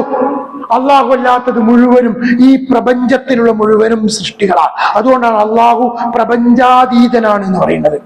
പ്രപഞ്ചത്തിലുള്ളതല്ല, അല്ല. കല്ലിലും മുള്ളിലും തൂണിലും തുരുമ്പിലും ഒക്കെ ദൈവം ഉണ്ടല്ലോ പറഞ്ഞാൽ തെറ്റാണത്. അത് തെറ്റാണ്. അള്ളാഹു സമാവാത്താണ്, പ്രപഞ്ചാതീതനാണ് അള്ളാഹു സുബ്ഹാനഹു വ തആല. ബാക്കിയുള്ളതൊക്കെ അള്ളാഹിന്റെ സൃഷ്ടികളാണ്. ആ സൃഷ്ടികളിലേക്ക് ഏതിലേക്കും അള്ളാഹുവിലേക്ക് മാത്രമേ പാടുള്ളൂ എന്ന് പറഞ്ഞത് പോയി കഴിഞ്ഞാൽ, നീങ്ങിക്കഴിഞ്ഞാൽ അത് ശിർക്കായി. അതുകൊണ്ട് ഈ വിഷയത്തിന്റെ ഗൗരവം അങ്ങനെ തന്നെ മനസ്സിലാക്കുക. ഇത് തിരിച്ചറിയിച്ചു കൊടുക്കേണ്ട ഉത്തരവാദിത്വം അത് നമുക്കുണ്ട്. അതൊരിക്കലും മറന്നു പോകരുത്. ജനങ്ങളിലേക്ക് ഇത് എത്തിക്കണം. അവിടെ ഇന്നത്തെ കാലഘട്ടം സംഗതിയൊക്കെ ശരിയാണ്. ഒരുപാട് പ്രയാസമുള്ള കാലഘട്ടം, പരീക്ഷണത്തിന്റെ കാലഘട്ടം, നിലനിൽപ്പ് ചോദ്യം ചെയ്യപ്പെടുന്ന കാലഘട്ടമാണ്. ഒരു സംശയമല്ല. അതിനൊക്കെ ആവശ്യമായ രീതിയിൽ യുക്തിപരമായ വിധത്തിൽ എല്ലാ മനുഷ്യരെയും ഒരുമിച്ച് കൂട്ടിക്കൊണ്ട് സ്നേഹത്തോടെ, സൗഹാർദ്ദത്തോടെ, ഐക്യത്തോടെ നമ്മൾ പ്രവർത്തിക്കണം. ആ രംഗത്ത് നമ്മൾ വേണം. എന്നാൽ അതിന് തടസ്സമാകുമോ, അല്ലെങ്കിൽ അത്തരം പ്രതിസന്ധി ഘട്ടത്തിൽ നമ്മളിപ്പോ ഇങ്ങനെ ഇതൊക്കെ ഇങ്ങനെ പറഞ്ഞ് തമ്മിൽ തല്ലുകയോ എന്നൊരു ചിന്ത കടന്നു വരുന്നുവെങ്കിൽ ചിന്തിച്ചോ, പിശാചിന്റെ പ്രേരണയാണ് അത്. കാരണം ഇവിടെ ഏത് വർഗീയവാദിയുടെ, ഏത് തീവ്രവാദിയുടെ വെട്ടേറ്റ്, കുത്തേറ്റ്, മർദ്ദനമേറ്റ്, നിയമത്തിന്റെ ചങ്ങലകളിൽ കുടുങ്ങി ഇവിടുന്ന് മരിച്ചു പോവേണ്ടി വന്നാലും നാളെ പരലോകത്ത് സ്വർഗം നഷ്ടപ്പെടൂല. തൗഹീദുണ്ടെങ്കിൽ. തൗഹീദില്ലെങ്കിൽ മറ്റെന്തുണ്ടായിട്ടും സഹോദരങ്ങളെ ഒരു കാര്യമില്ല, പരലോകത്ത് രക്ഷപ്പെടാൻ കഴിയൂല. അതുകൊണ്ടാണ് പ്രവാചകൻ സല്ലല്ലാഹു അലൈഹി വസല്ലമ സഹാബികളുടെ പ്രബോധനത്തിന് വേണ്ടി വിവിധ ദിക്കുകളിലേക്ക് നിയോഗിച്ചപ്പോ സഹാബികളോട് പ്രവാചകൻ പഠിപ്പിച്ചു, നീ ആദ്യമായിട്ട് അവരെ വിളിക്കേണ്ടത് ഇലാ ഷഹാദത്തി അല്ലാ ഇലാഹ ഇല്ലല്ലാഹ്, ലാ ഇലാഹ ഇല്ലല്ലാഹിലേക്കാ. അത് ആദ്യം പറഞ്ഞു കൊടുക്കേണ്ടത്. മൻ കാന ആഖിറു കലാമിഹി ലാ ഇലാഹ ഇല്ലല്ലാഹ് ദഖലൽ ജന്ന. അവസാന വാക്ക് ലാ ഇലാഹ ഇല്ലല്ലാഹയാണോ, അവന് സ്വർഗം ലഭിക്കും. ശിർക്കിൽ നിന്ന് രക്ഷപ്പെട്ടുകൊണ്ട് തൗഹീദിൽ അധിഷ്ഠിതമായ ജീവിതം നയിച്ചിട്ടാണ് ഈ ലോകത്തോട് വിട പറയുന്നതെങ്കിൽ തീർച്ചയായിട്ടും സഹോദരങ്ങളെ നമുക്ക് ലഭിക്കാൻ പോകുന്നത് സ്വർഗമാണ്. അതിനുവേണ്ടി പ്രവർത്തിക്കുക, അതിനുവേണ്ടി പ്രാർത്ഥിക്കുക. അള്ളാഹു എന്നെയും നിങ്ങളെയും അനുഗ്രഹിക്കുമാറാവട്ടെ. സാന്ദർഭികമായിട്ട് എന്തെങ്കിലും ഉണ്ടെങ്കിൽ ചോദിക്കാം. ഞാനൊരു വിഷയത്തെ കുറിച്ച് പറഞ്ഞതുകൊണ്ട് ഇതൊരു ചോദ്യോത്തര സെഷൻ ഉള്ള പരിപാടിയല്ല. വേണമെങ്കിൽ മതി, വേണ്ടിയിട്ട് വേണ്ടി വരും. അവസാനിപ്പിക്കാം അല്ലെ? ശരി. അപ്പോ റമദാൻ മാസമാണ്. ആരാധനാ കർമ്മങ്ങൾക്ക് ഏറെ പ്രാധാന്യമുള്ള സന്ദർഭമാണ്, സമയമാണ്. ഖുർആനുമായി ഏറെ ബന്ധപ്പെടേണ്ടുന്ന എന്താണ് അവസാനിപ്പിക്കല്ലേ? ഇതിൽ പറയണ്ടോ? ശരി. അതുകൊണ്ട് ഈ മാസത്തിലെ ഇബാദത്തുകളിൽ മുഴുകി നമ്മൾ ഏത് ഇബാദത്താണെങ്കിലും ശരി, ഞാൻ നേരത്തെ ശിർക്കിലേക്ക് പോകും എന്ന് പറയുന്ന അത് അല്ലാത്തവരിലേക്കാണ്. എന്നാൽ നമ്മുടെ ഇബാദത്ത് പടച്ചവനിലേക്ക് എത്തണമെങ്കിൽ ഇബാദത്തിന്റെ ഈ 3 റുക്നുകൾ വേണം. റജാവ്, മഹബത്ത്, ഖൗഫ്. ഇത് 3 ഉൾക്കൊണ്ടുകൊണ്ടുള്ള ഇബാദത്താവണം. ആ ഇബാദത്ത് നിർവഹിക്കുമ്പോൾ ആ ഇബാദത്ത് അല്ലാഹ് സ്വീകരിക്കണമെങ്കിൽ ഇസ്ലാം, അതേപോലെ തന്നെ ഇഖ്ലാസ്, അതേപോലെ തന്നെ മുതാബഅത്തുർ റസൂൽ ഇതും ഉണ്ടായിരിക്കണം. അതുണ്ട് എന്ന് ഉറപ്പുവരുത്തി അള്ളാഹുവിലേക്ക് അടുക്കുന്ന ഇബാദത്തുകൾ വർദ്ധിപ്പിച്ച് കൂടുതൽ കൂടുതൽ ചെയ്തുകൊണ്ട് പടച്ചവന്റെ പ്രീതി ലഭിക്കാൻ വേണ്ടി ശ്രമിക്കുക. അള്ളാഹു എന്നെയും നിങ്ങളെയും അനുഗ്രഹിക്കുമാറാവട്ടെ. اللهم اغفر للمؤمنين والمؤمنات والمسلمين والمسلمات الأحياء منهم والأموات إنك مجيب الدعوات يا قاضي الحاجات. ربنا آتنا في الدنيا حسنة وفي الآخرة حسنة وقنا عذاب النار. آمين آمين آمين رحمتك يا أرحم الراحمين. هذا الله أعلم. صلى الله على محمد. السلام عليكم.